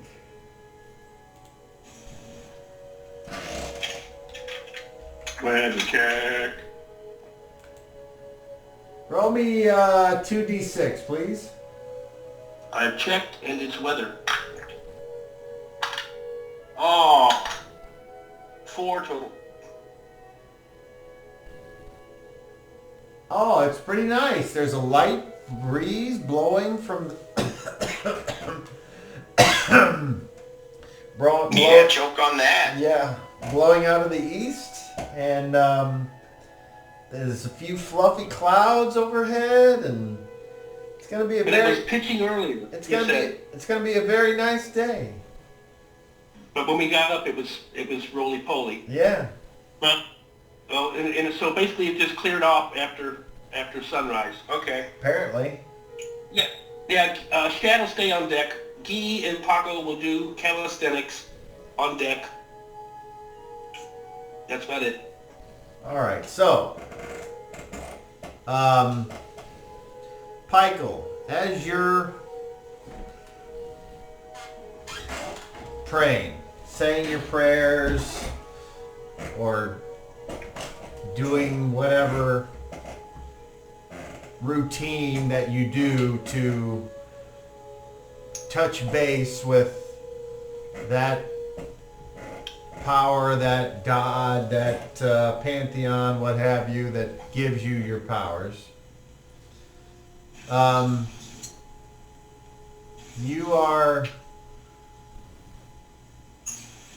A thought pops into your mind, and you can choose to ignore it or not, but the thought is craft.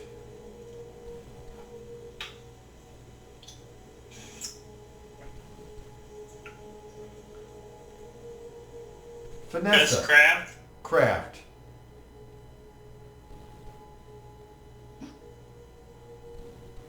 Yeah, that's just. All right, I will think on that then.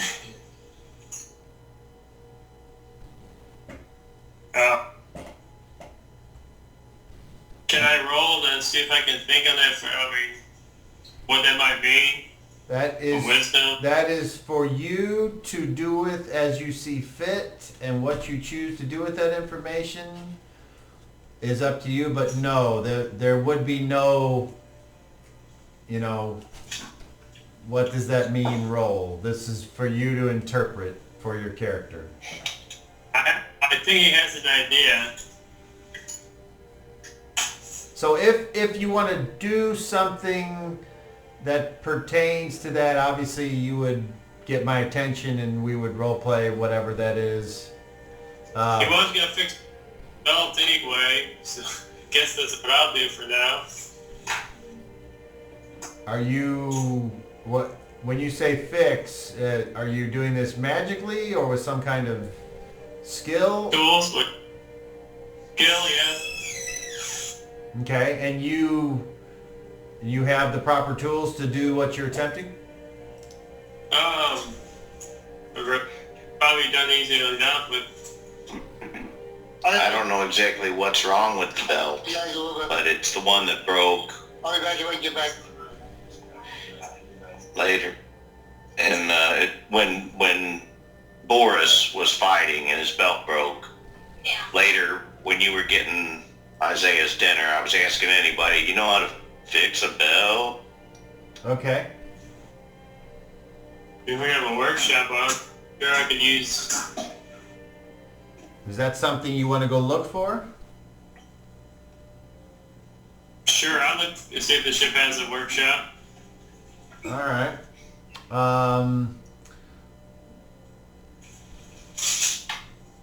What would you like?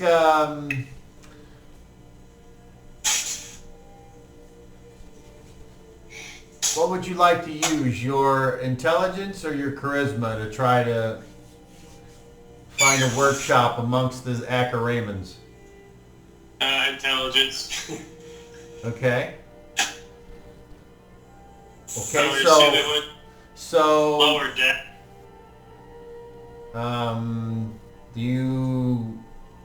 So the first thing you got to do is you got to overcome the language barrier.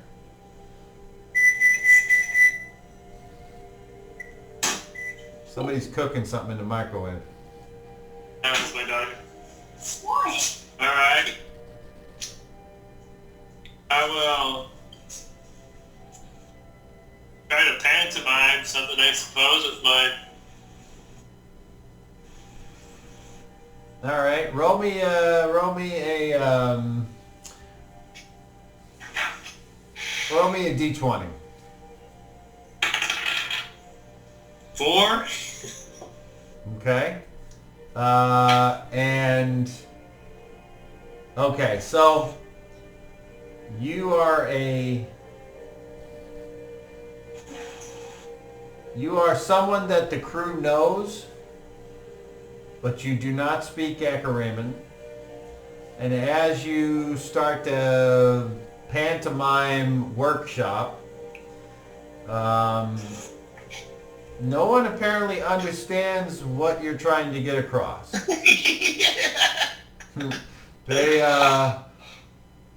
One of them tries to take you to the top, the main, the top deck, and takes you over to a belaying pin and starts attempting to show you how to do rigging. I'll politely pay attention, but I'll keep my eyes out for Covidius if he's on deck. Okay. He speaks some common. Roll a d30. Let's see if you get lucky. He what? Roll a d30. Let's see if you get lucky. Alright, so how does this D30 thing work with a 6 and a 10? Roll a d6 and a d10. You add it to... No, you don't add it. Just roll them. Alright. And a 6 on my 6 and an 8 on my 10. So if you roll a d6, 1 and 2, you don't add anything to your d10. A 3 and a 4, you add 10. And a 5 and a 6, you add 20. So I pay 8 then? Pardon? You rolled 28. 28 plus your level means you made a luck check. So, as luck would have it, Covidius walks up to you and says, "What are you doing?" I'm looking for a workshop on this place. A workshop? What do you want to build a birdhouse? Just trying to repair something. I'm sure you got to fix things at sea, don't you? Yeah? I just hold up a belt, just trying to fix something. Okay. So, make me a charisma check. Let's see if Covidius is of a mind to help you or not.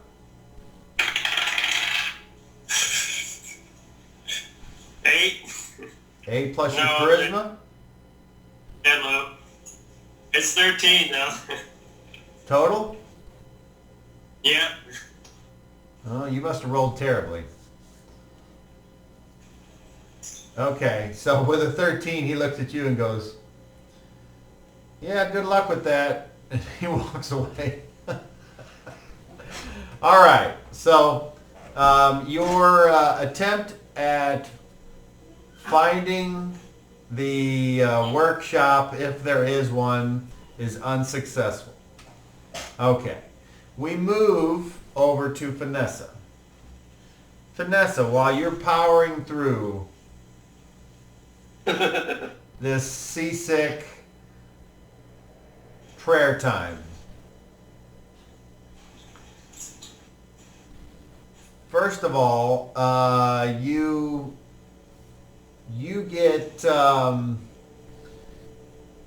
you're like got this bad stomach ache, and you're not sure what it is, but you just got this weird feeling, and you're not really sure what it is because your character hasn't been at sea for a long time, and apparently living the nice easy life at the monastery hasn't toughened you to the mariner lifestyle. It has not.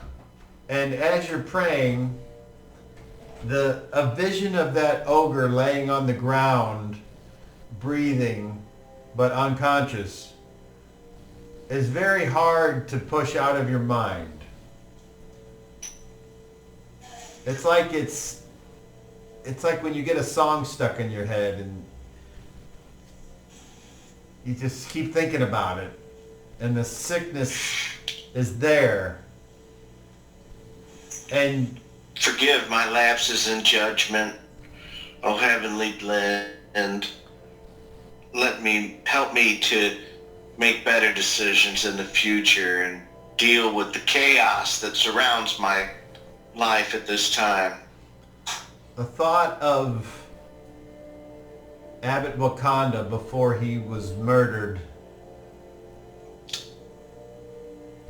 him talking about to be a true member of the blend means that we are all in this together. All must benefit. Even those that we do not love, we accept into our monastery, and as such, you should accept them into the graces of the blend.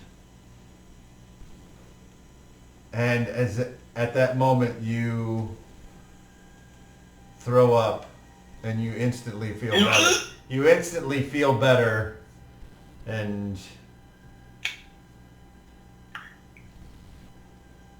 you continue on and you finish your prayers.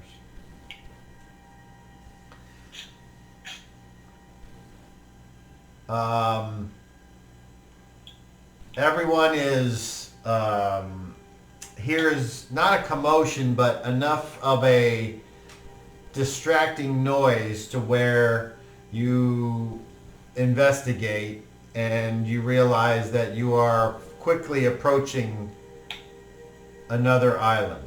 It's as if it is rising out of the sea like a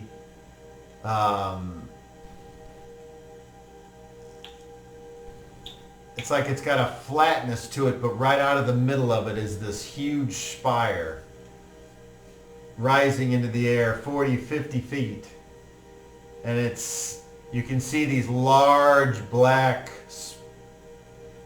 creatures flying about as if they're encircling the spire like buzzards over a carcass. And the bottom part of the spire is concealed by the trees and things growing on the island.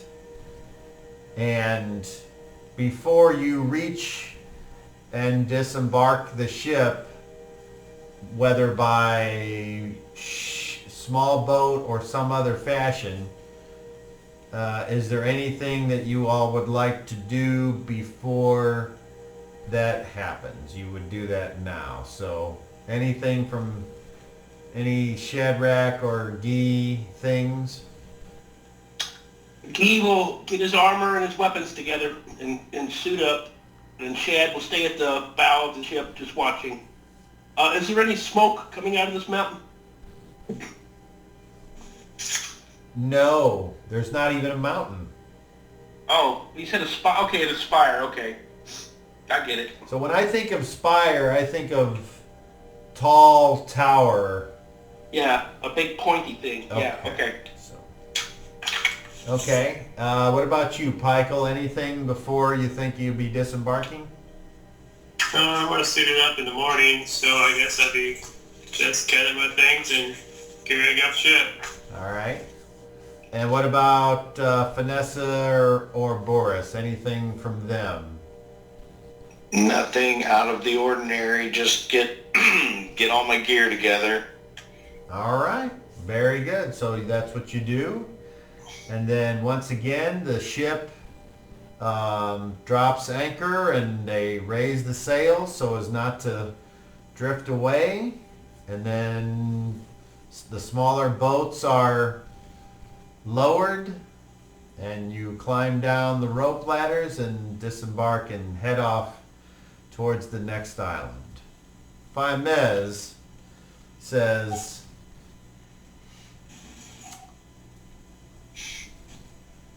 in case you all have forgotten, and this time you're all in the same boat, she says, there is an ordning amongst the giants. Would any of you care to take a guess as what the next step up the caste of giants is? What's an ordning? I would guess it's the stone giant.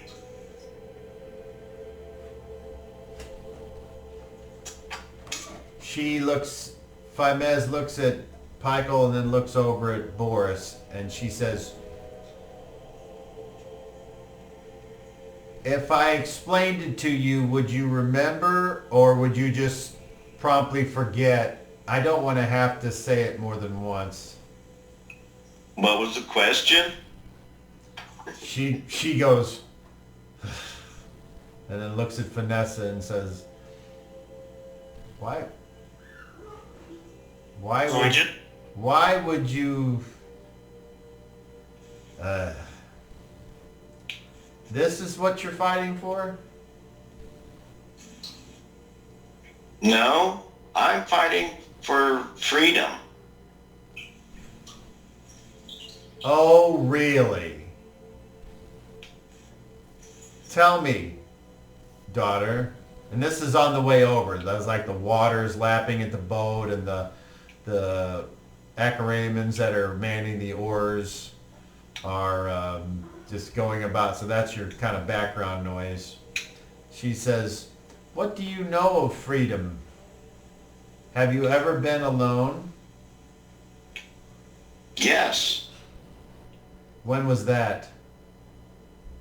On my journeys outside the monastery into the wilderness. How long was that? I stayed overnight in the wilderness a couple of times. You went straight from me to the slaves, the slavers, When or I lived whatever. At the monastery, we were free to do as we wish. Once our chores were done, I used to roam the hillsides. Really? And tell me, what did you learn about the hills and their sides? I learned about the creatures that lived there and the harmony of nature and the bond that the blend provides between all living things. It was a peaceful time. You spent enough time in the hillsides to learn that. That's not what you learned in the monastery? I learned about the blend in the monastery as well in my lessons and through prayer and reading.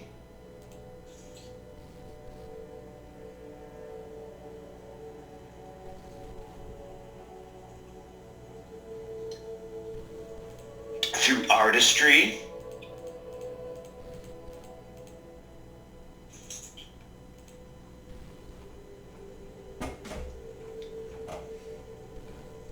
I learned of the anatomy and healing and surgery and how to stop bleeding. Many things. She turns and looks out at the sea, and she says, if it wasn't for the fact that you survived, I would say I wasted my time.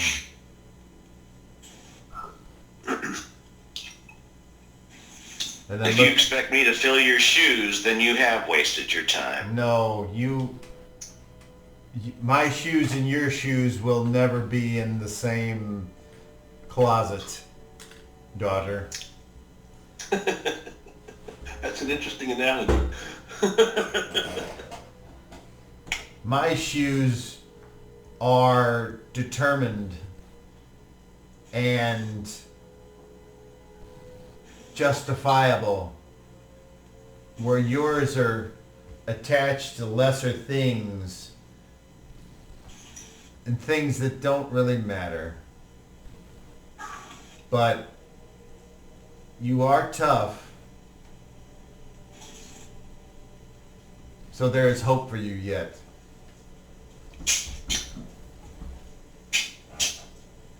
So,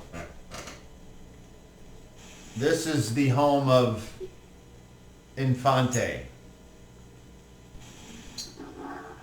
baby giant?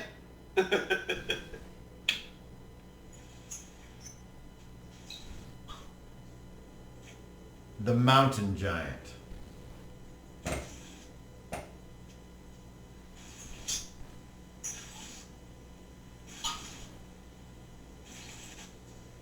And if you're wondering why you don't see a mountain on this island, it's because at one time it was a mountain. You were looking at the top of it. When this was all dry and full of giant clans, this was very close to where the mountain giant's home was. Does the rock and fire look like the rock that paved the rest of the island? From this far away, it's hard to tell. You'll probably have to get closer. Just quick. Key will whisper to Boris, I get tired just listening to this bag.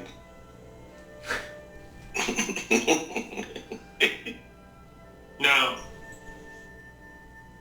Many, many years ago, when the giants ruled, this was all mountain giant territory.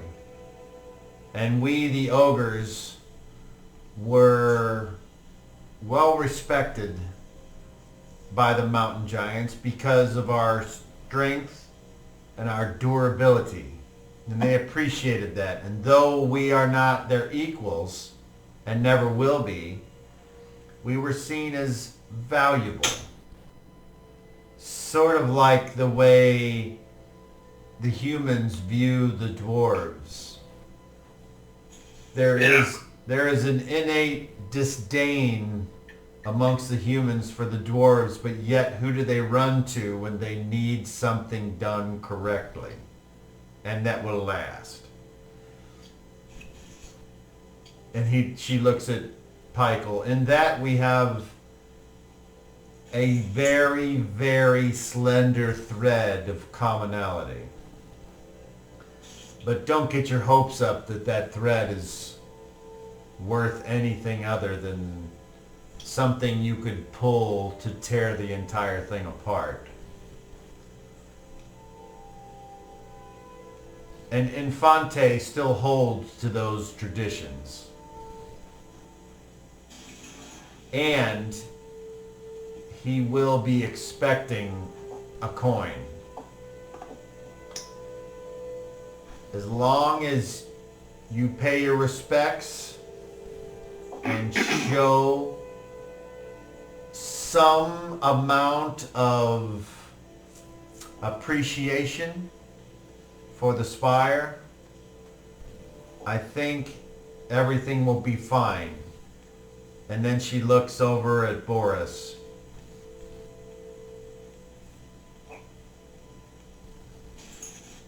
Please do not put our entire journey at risk again.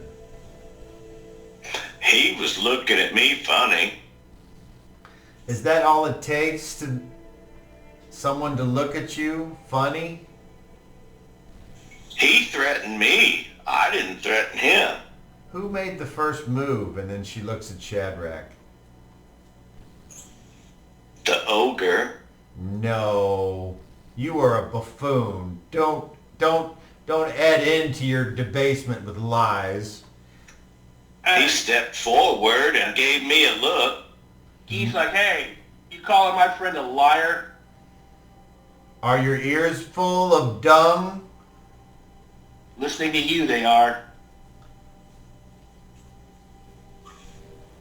If you would like to shut me up, you have an open invitation, you piece of trash. I'm sure Vanessa would love to practice her craft upon your battered and worthless body after I'm done with you. Shad puts his hand on Guy's shoulder and says, "Not now. Calm down." Isn't that what I you... think she wants you to. Isn't that the exact thing you said to Boris right before the fight started? And she grins. He did. And her teeth are exposed and her fucking pointy big old tusks fucking cling out. And for the first time, you see a more bestial nature with her smile and it looks fucking weird. Guy shakes off Shad's hand and says, "Get your hand off me." And he steps... The ogre. Shad said it to the ogre, not to me. Don't I make... spoke to avoid a fight. Guy, stand down. Yes, Guy, stand down, you worthless pile of metal and honor. At least you can get that word right. And Guy will take another step forward. At this point, Paco steps up and touches his arm and says, "Don't do it." And then he'll look at Paco real quick and be like, and he'll step back and just cross his arms. And She starts to laugh. And the laugh is very irritating to most of your ears.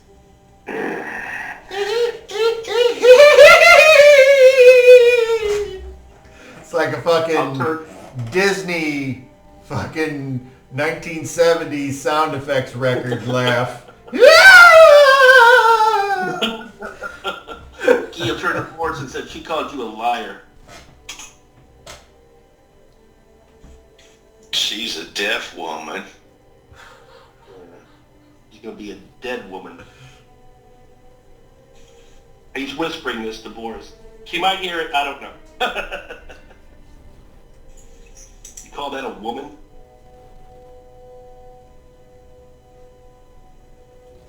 Like you call a female horse a woman?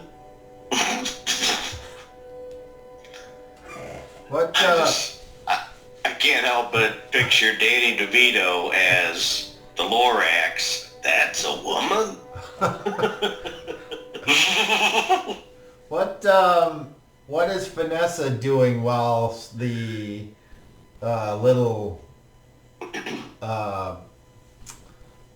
tete-a-tete is going on? Is she... She's waiting with bated breath. Just standing there going, with her kind of her jaw down, going, "Grr." Okay. Shad will make eye contact with her if he can, and just see in it. She'll see in his eyes what she thinks she sees. Oh, I might need. How about that? Everyone can. Faimez then turns back to Vanessa. So, did your gods grant you their blessings this morning? My prayers were difficult due to my illness. The sea was rough last night. But yes, my faith is renewed and I am ready to face the day. I appreciate that you've tried to give us some warning about what to expect today instead of just marching us up to some giant with no warning or notification of what's expected of us. I thought that was going to be your place in bringing us to this land, to let us know what to expect. So I'm glad that at least you told us where we're going today. I sense by your tone that you think you are owed something. Oh no, I'm thanking you for being helpful. Which is what I thought You might be. Playing coy and being passive aggressive, I like it. It shows you have potential in court. You are a quick learner, Vanessa. There is a chance for you. Do not get my hopes up and then fail and retreat back into your esoteric, non-violent lifestyle.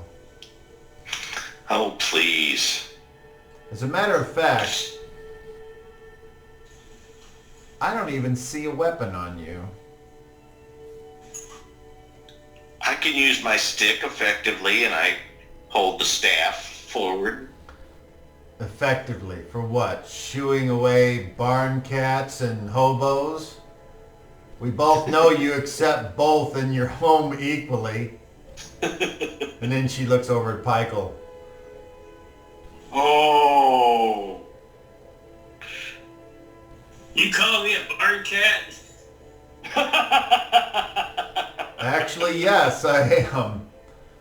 I know it's an insult to the cat, but don't take it personal.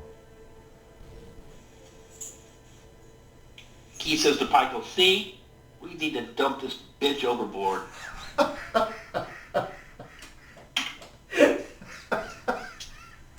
And people ask me why I love Dean the DM.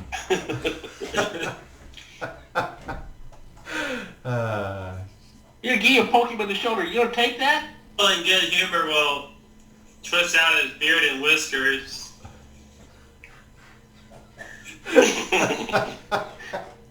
She says, this one's also got a chance. You would do well to take some lessons from Pikel there, Honorable Sir Guy. Bah. No, that's probably expecting too much for you to be able to fit in. And that's okay. Please enjoy these last few days of your time upon this world. Every day's a new day, lady. And then she looks at Paco and she says, nah, adieu. Paco just kind of looks around. I don't, what? What did I do? Well, I'll just say, dwarves follow the caste system too. Everybody has their place and their job and their purpose for being in the clan and in the kingdom. And everybody works in their place, so not that I agree with the slavery thing, but I understand the giant culture. Do you? So tell me, what is there for a giant to do other than to be lord of everything it can see? Well, obviously, they're craftsmen. I see the stonework on the way here, and I dare say it'd take dwarves 3 times longer to do something like that. And we don't make your swords, so someone in your clan or your kingdom must make sword. You have the same craftsmen and skills any other race would have. Obviously, the stronger and the higher up you are in your food chain, you're the lord of the next one down, and the lord's the next one down, and the lord's the next one down. And everybody from there up, because I can, everybody from the bottom up serves to make the person on top as strong as they can be.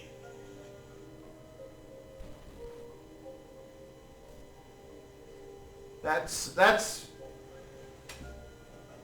you're on the right track. You're on the right path, but it's not quite so. Each each caste of giant knows its place. But it's not as though the stone giants live to serve, or even the lowly hill giants live to serve. That's not true. But you respect the guy above you, I bet. Absolutely. Because there is a direct correlation between your size and your closeness to Anim. And that is an immutable truth amongst all giant and giant kin. So if any of you, and this is philosophical speech, you may relax. And she looks over at Sergei.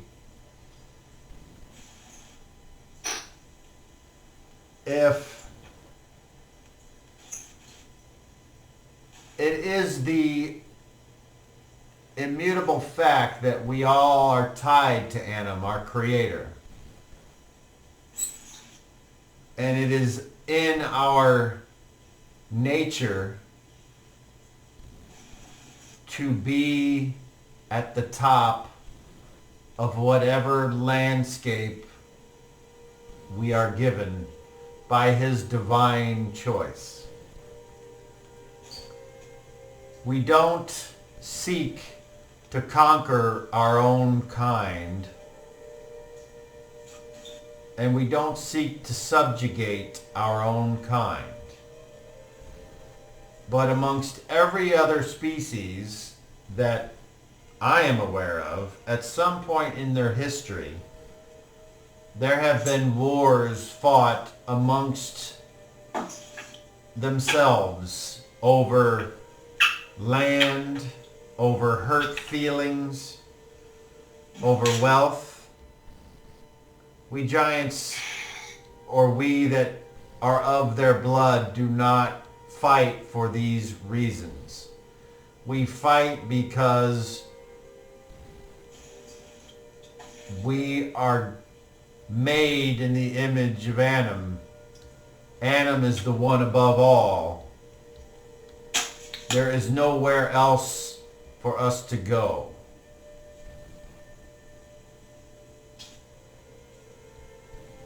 Guy will whisper to Boris real quick. I can tell her where to go.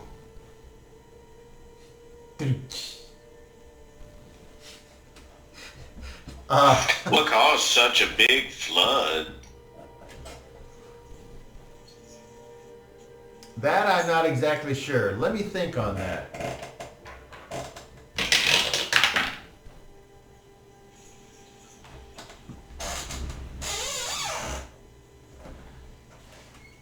Alas, I do not know, but it certainly changed the landscape for the mountain giants. And now, all that you travel over is ruled by reef giants. Something really big tried to eat me when I was swimming.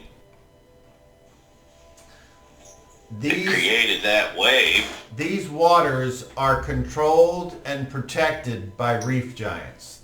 They live in the ocean. They make their homes out of gigantic shells from sea creatures.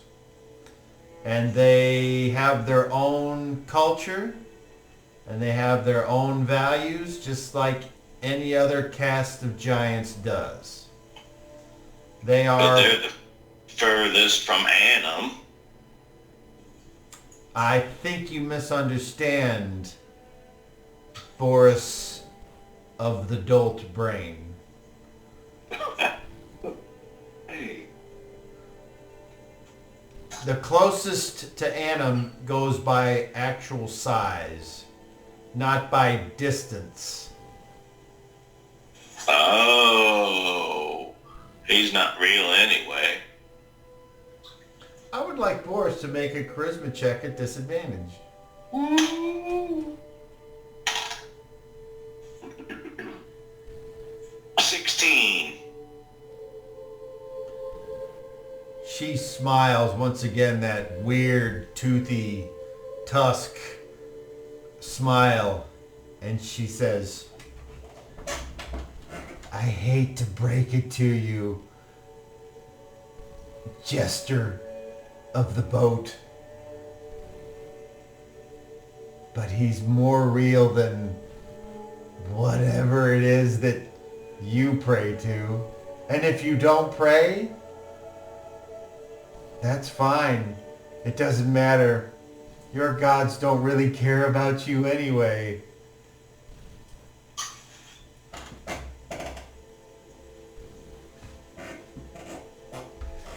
I don't believe in beating the meek and the helpless. So please refrain from tempting me. He will lean to Boris again and go, tempter. I got you. I would like Vanessa to make a perception check, please. Well, actually, not only Vanessa, but Pikel and Shadrach. That's 30. Oh.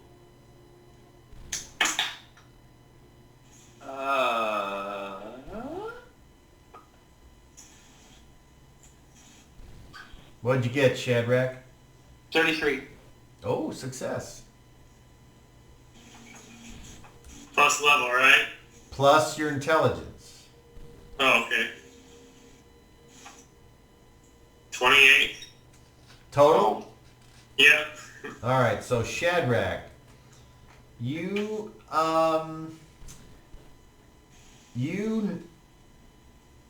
see Guy lean in to Boris, and you hear him egging Boris on.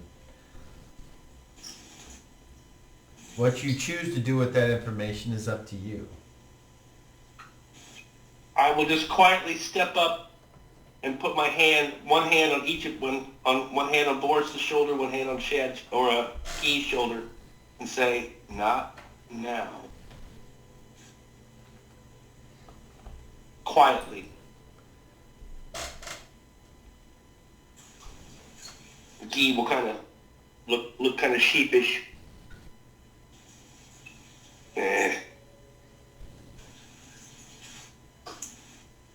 But he's not acting aggressive. He's not touching his weapon or anything like that. He's just got his arms crossed, and he's pouty.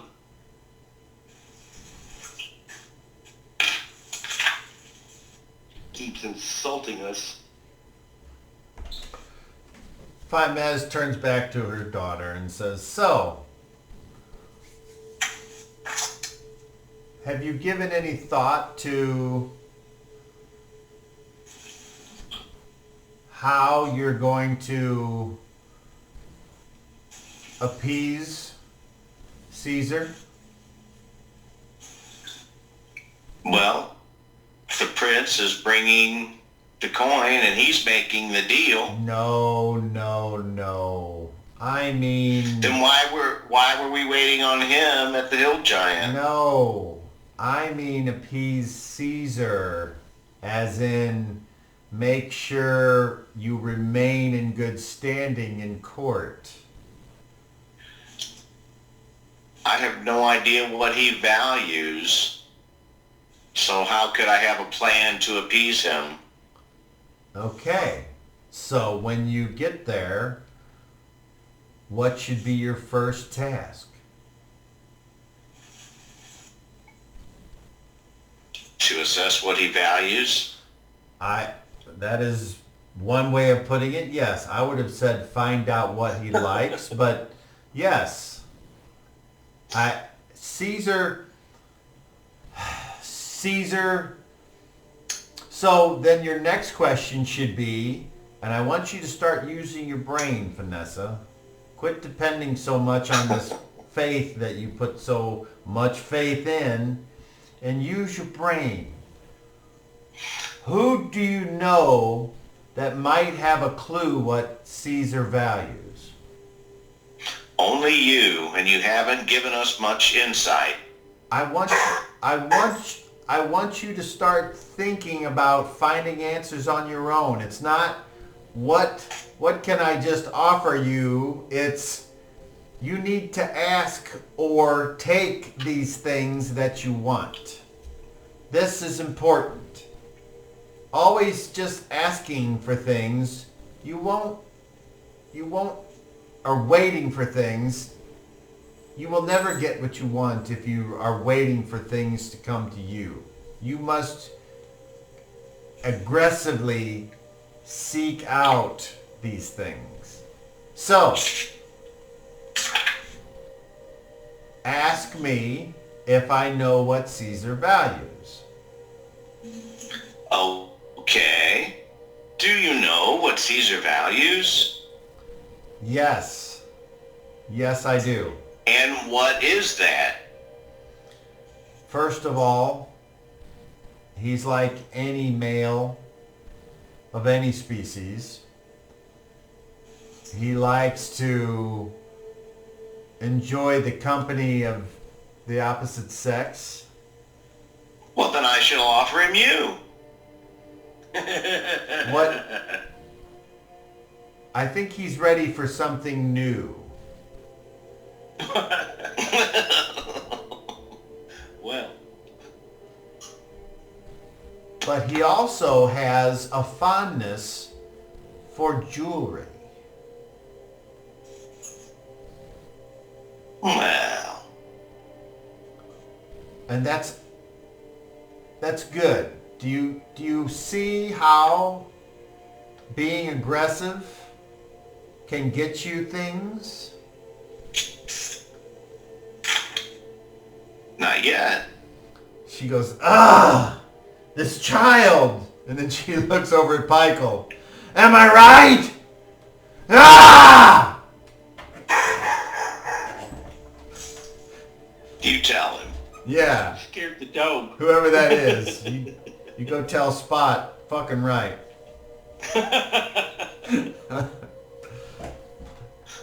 So, you start to, she turns and she just seems disgusted with everyone, but mostly with Vanessa now. And she just has this sour look on her face, which looks like has a resting bitch face, because that's all she knows. And you continue until you make it to this next island, and you beach. The boats are run up on and then pulled forward by the Oh fuck! Go ahead, Jason. I know that we're all on a boat together, so I had something else I was going to do, but I'm not going to do it now. It's okay. I thought better. Guy had a thought, and then he was like, nah. Okay. So the Acaramans hop over and pull the boat further up onto the shore, and it's once again, it's a beach, but the rocks are not sandy and nice to walk on. They're What color are they?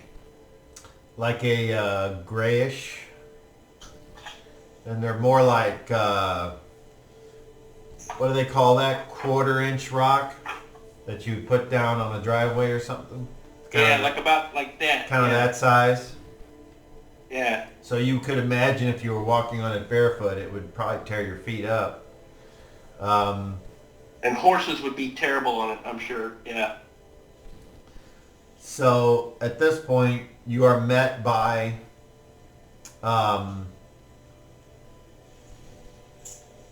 two. All I can say is one of them it looks like a man, but it has snakes for arms. Hey. And it's wearing this green and gold colored clothing with these long flowing pants of green going down into these pointed red shoes. And the snake heads that come out, they're like, imagine the arms come out of the sleeve, but they look like snakes are coming out, and there's a snake head at the end of each where hands would be. Demons. And the other one appears to be a woman, a very shapely and nice looking woman, but when she smiles at you, she has fangs and her eyes have slits instead of irises. And when she blinks, it's like there's something weird in her eyes that looks weird. You're not sure what that is, but she's got this long dark hair and this beautiful tan skin. And she says, "Welcome to Infante's majestic island. I will be your guide. Please, make sure you have anything from this boat that you would like to take. It doesn't matter if you take your weapons and armor or not, although Infante would prefer that you come as invited guests and not as a war band. You can choose to continue to take your arms and armor, but understand that you won't be allowed into the main audience hall with any of that things. Do you understand me?" Yeah. So be it. And he'll look at Shad.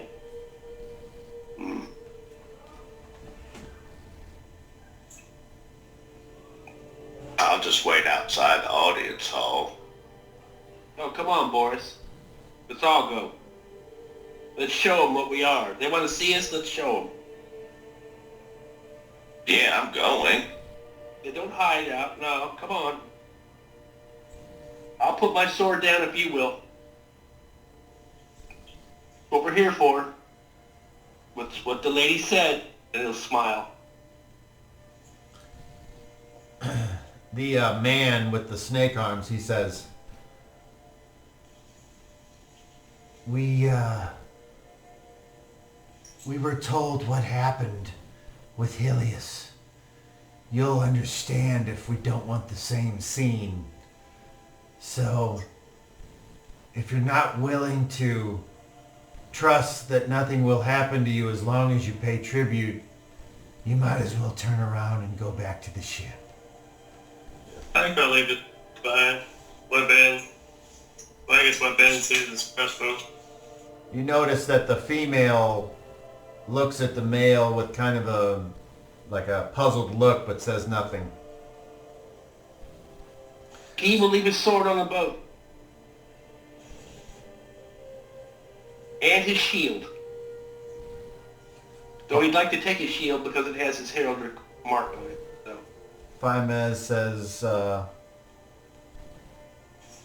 give them a moment. It takes them a while to figure out what they want to do. She says, "Come on, daughter, let's go. Let's get ready to go while they decide what they're going to do."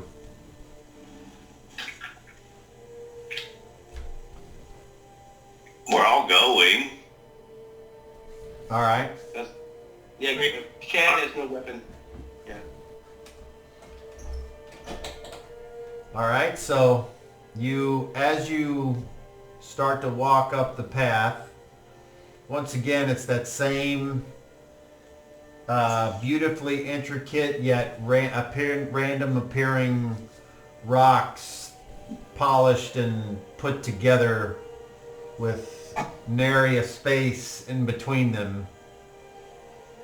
And you start to walk up a slight incline, and it appears like you're moving towards the left of the spire.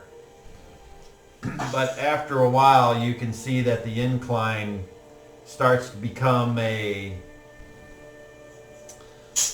walkway, or like an odd spiral kind of bridge that goes up, or a ramp.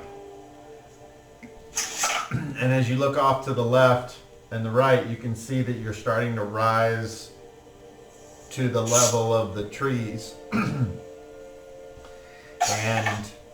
And what kind of trees are they? These trees appear to be more common trees that you're used to seeing on the mainland. Okay. You also can see goats, but these goats look different than the goats that you're used to seeing with the farmers and such are usually anywhere from maybe 20 to 100, 150 pounds at the most, with large bellies and horns that are kind of pointy and got the little tuft of beard. But these goats appear to be sturdier and more like compact and less fat around the midsection, and they also appear to have bigger horns that curve. Are they woolly? Yes. Okay. So what's the temperature right now? Is this place hot? Is it like average? it's warm. It's not hot though. Okay. It's very pleasant. Temperate 70s. The weather. Any kind of birds? Yeah, there's several birds, and I mean, Chad is noticing the animals and the plants, so yeah. these appear to be once again more birds that you recognize than the odd ones that were on the previous island. So finches, blue jays, Crows? blackbirds, but no crows. Okay. Sparrows. And those big black things flying around the top of the spire. As you go to look and see where they are, you notice they're not up there anymore. They've disappeared. Oh. Okay. And as you wind around now, you start to kind of cut closer and closer to the spire until when you get around to the back side, after about 15 minutes, you think you're on the opposite side of the spire from where you landed.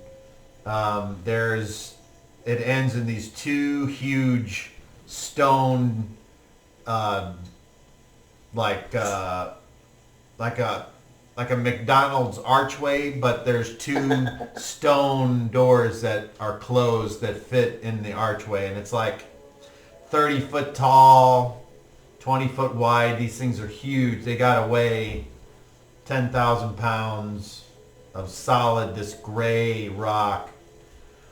And when you get up there, you've been escorted by about like a lot less Acharamans seem to be here. Covidius and Terminus are not here. There appears to be like 6 Acharamans who have said nothing on the trip over. The two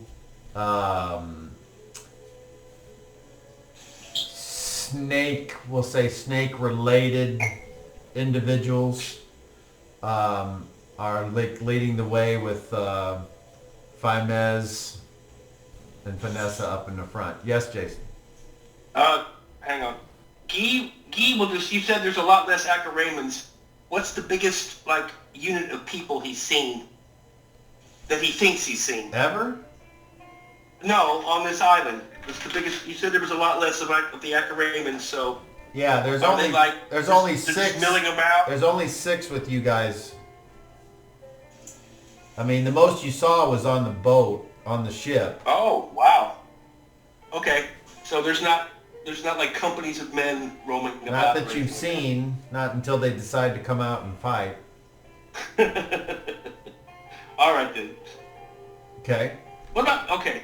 So the lady with the eyes and the fangs, she walks up to the door and she puts her hand on it and she just gives it the slightest push, and the thing just starts to swing open on its own.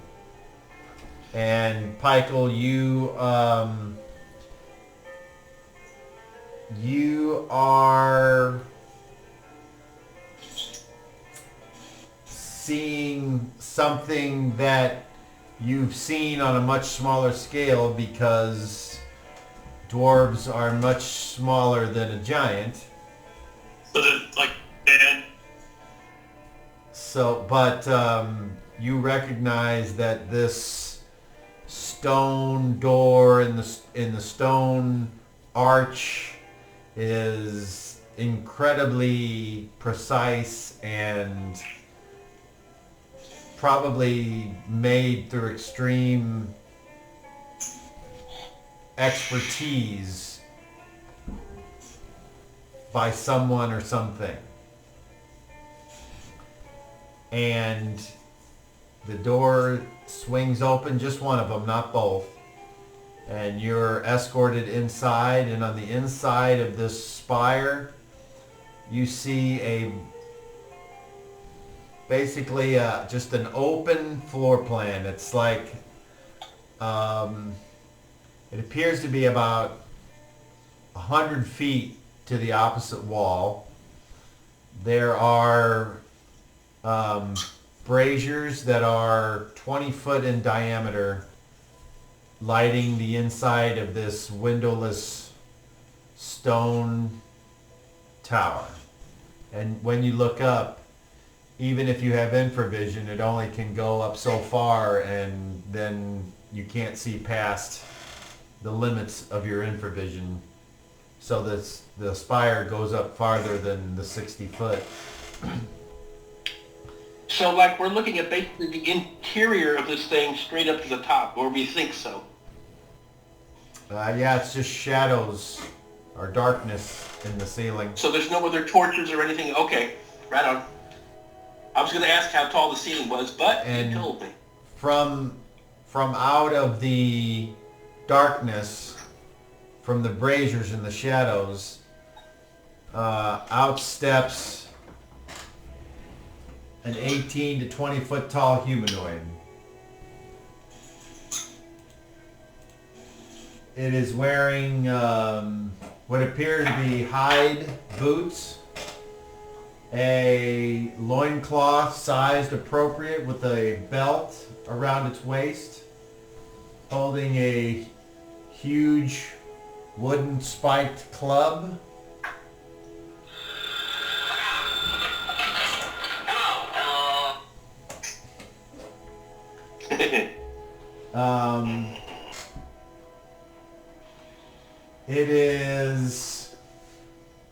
It looks like a bigger,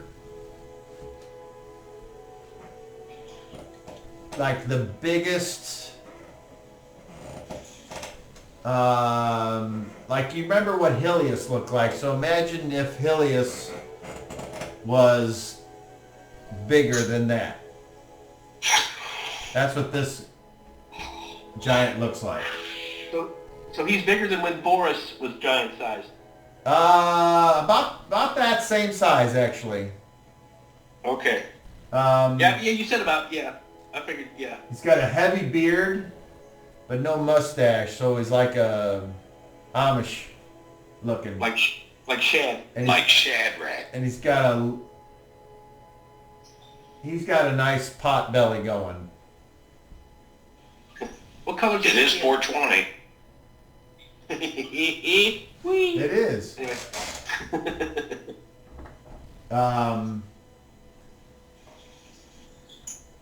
He walks forward, stops I about like to 20. your camera shook when you did that. Stops about 20 foot in front of you.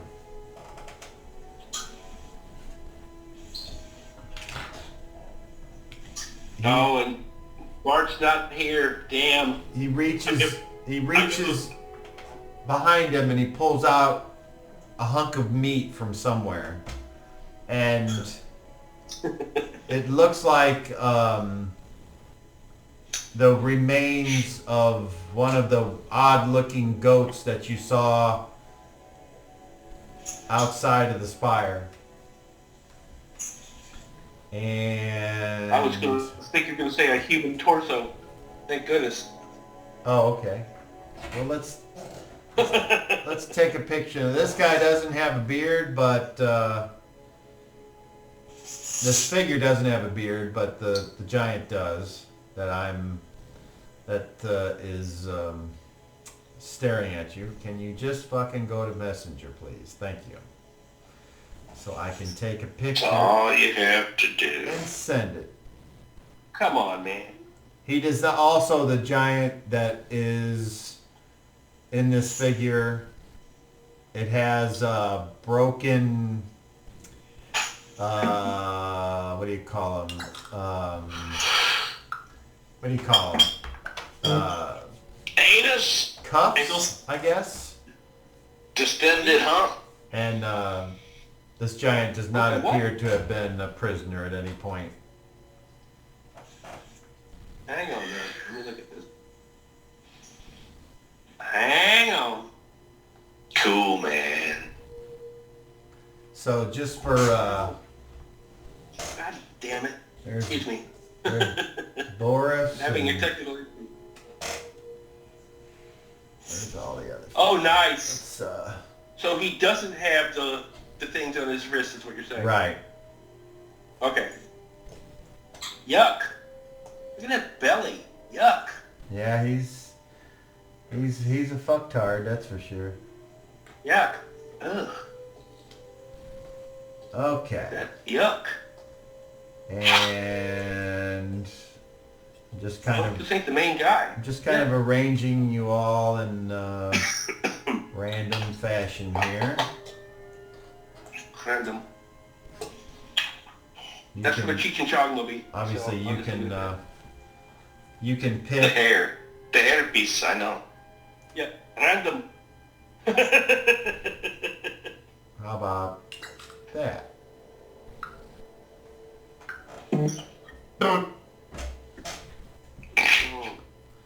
That'll give you the idea of the sizes of what you're dealing with.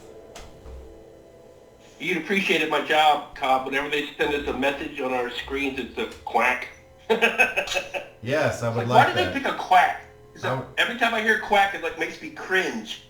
I would just rather hear ding. That's okay. Quack. Like what? Even if it's a good message, it's quack. He looks down upon you all, and he says, "For me." She bows. "O great Infante of the mountain, Oh, welcome us." I'm sorry. Please, thank you for welcoming us into your home.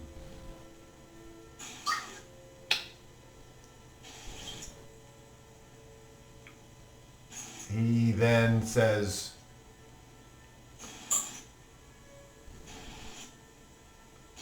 "Who are these that you bring with thee?" And then out of nowhere, she says, "They are a bunch of idiots." And they both start laughing uncontrollably. The mountain giant, and the spire almost shakes with his laughter. And she turns around and she points at all of you, and then she points back at Guy, and she goes,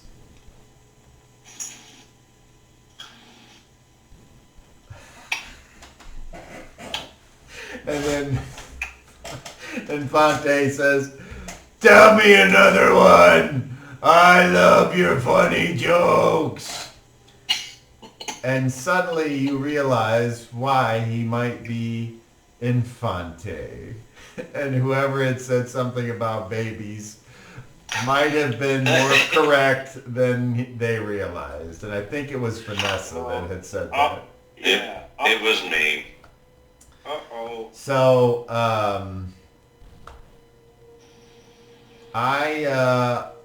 the only thing I will say is I need all of you to make charisma checks right now.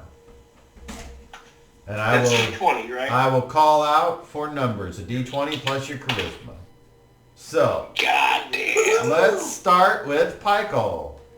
Michael is smiling with a tooth and rolled a 20.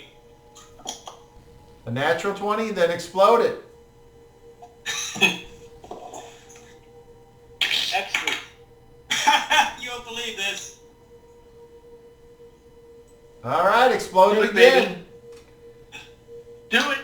It is possible. 3.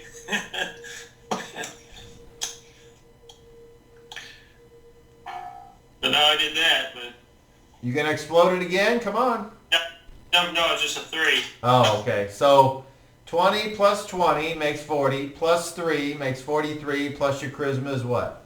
Okay.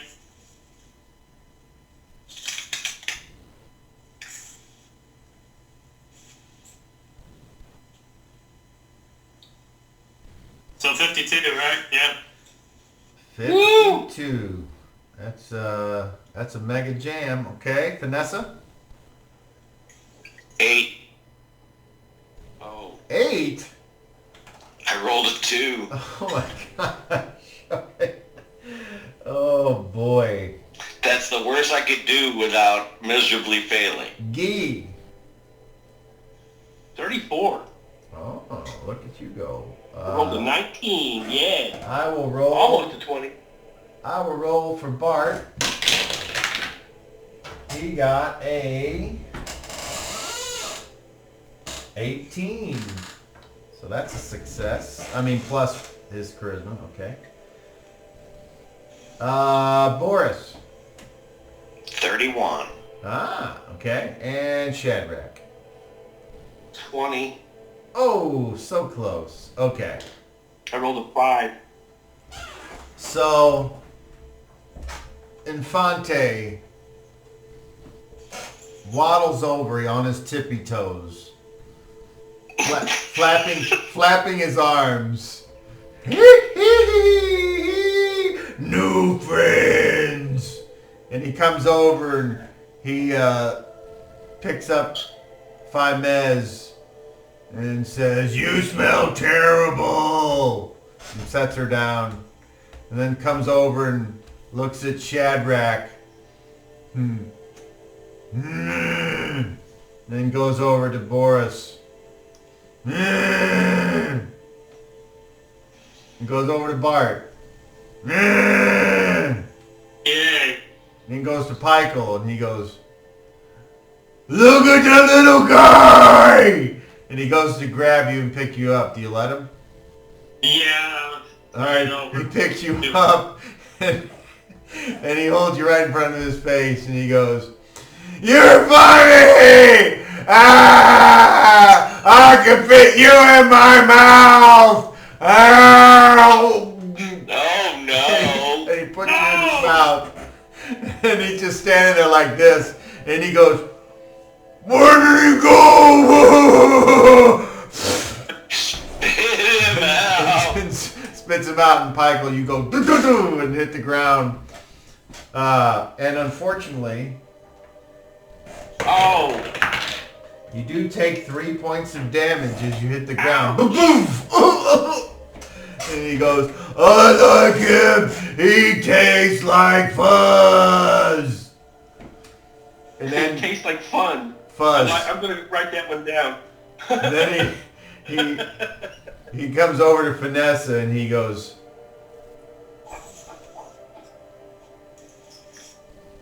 "What? What is this?" Aren't you a friendly fellow? "Shut up! I don't like you!"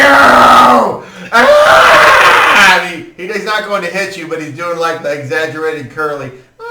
Except for him, it's... Ah! And he backs up a few steps. Jason, No. what'd you say, Clark? Michael unslaughter himself and go to Bart and retrieve a coin. Okay, before we get to that, Jason, what, you had your hand up? Shad will turn into a pheasant and fly and land on the giant's hand.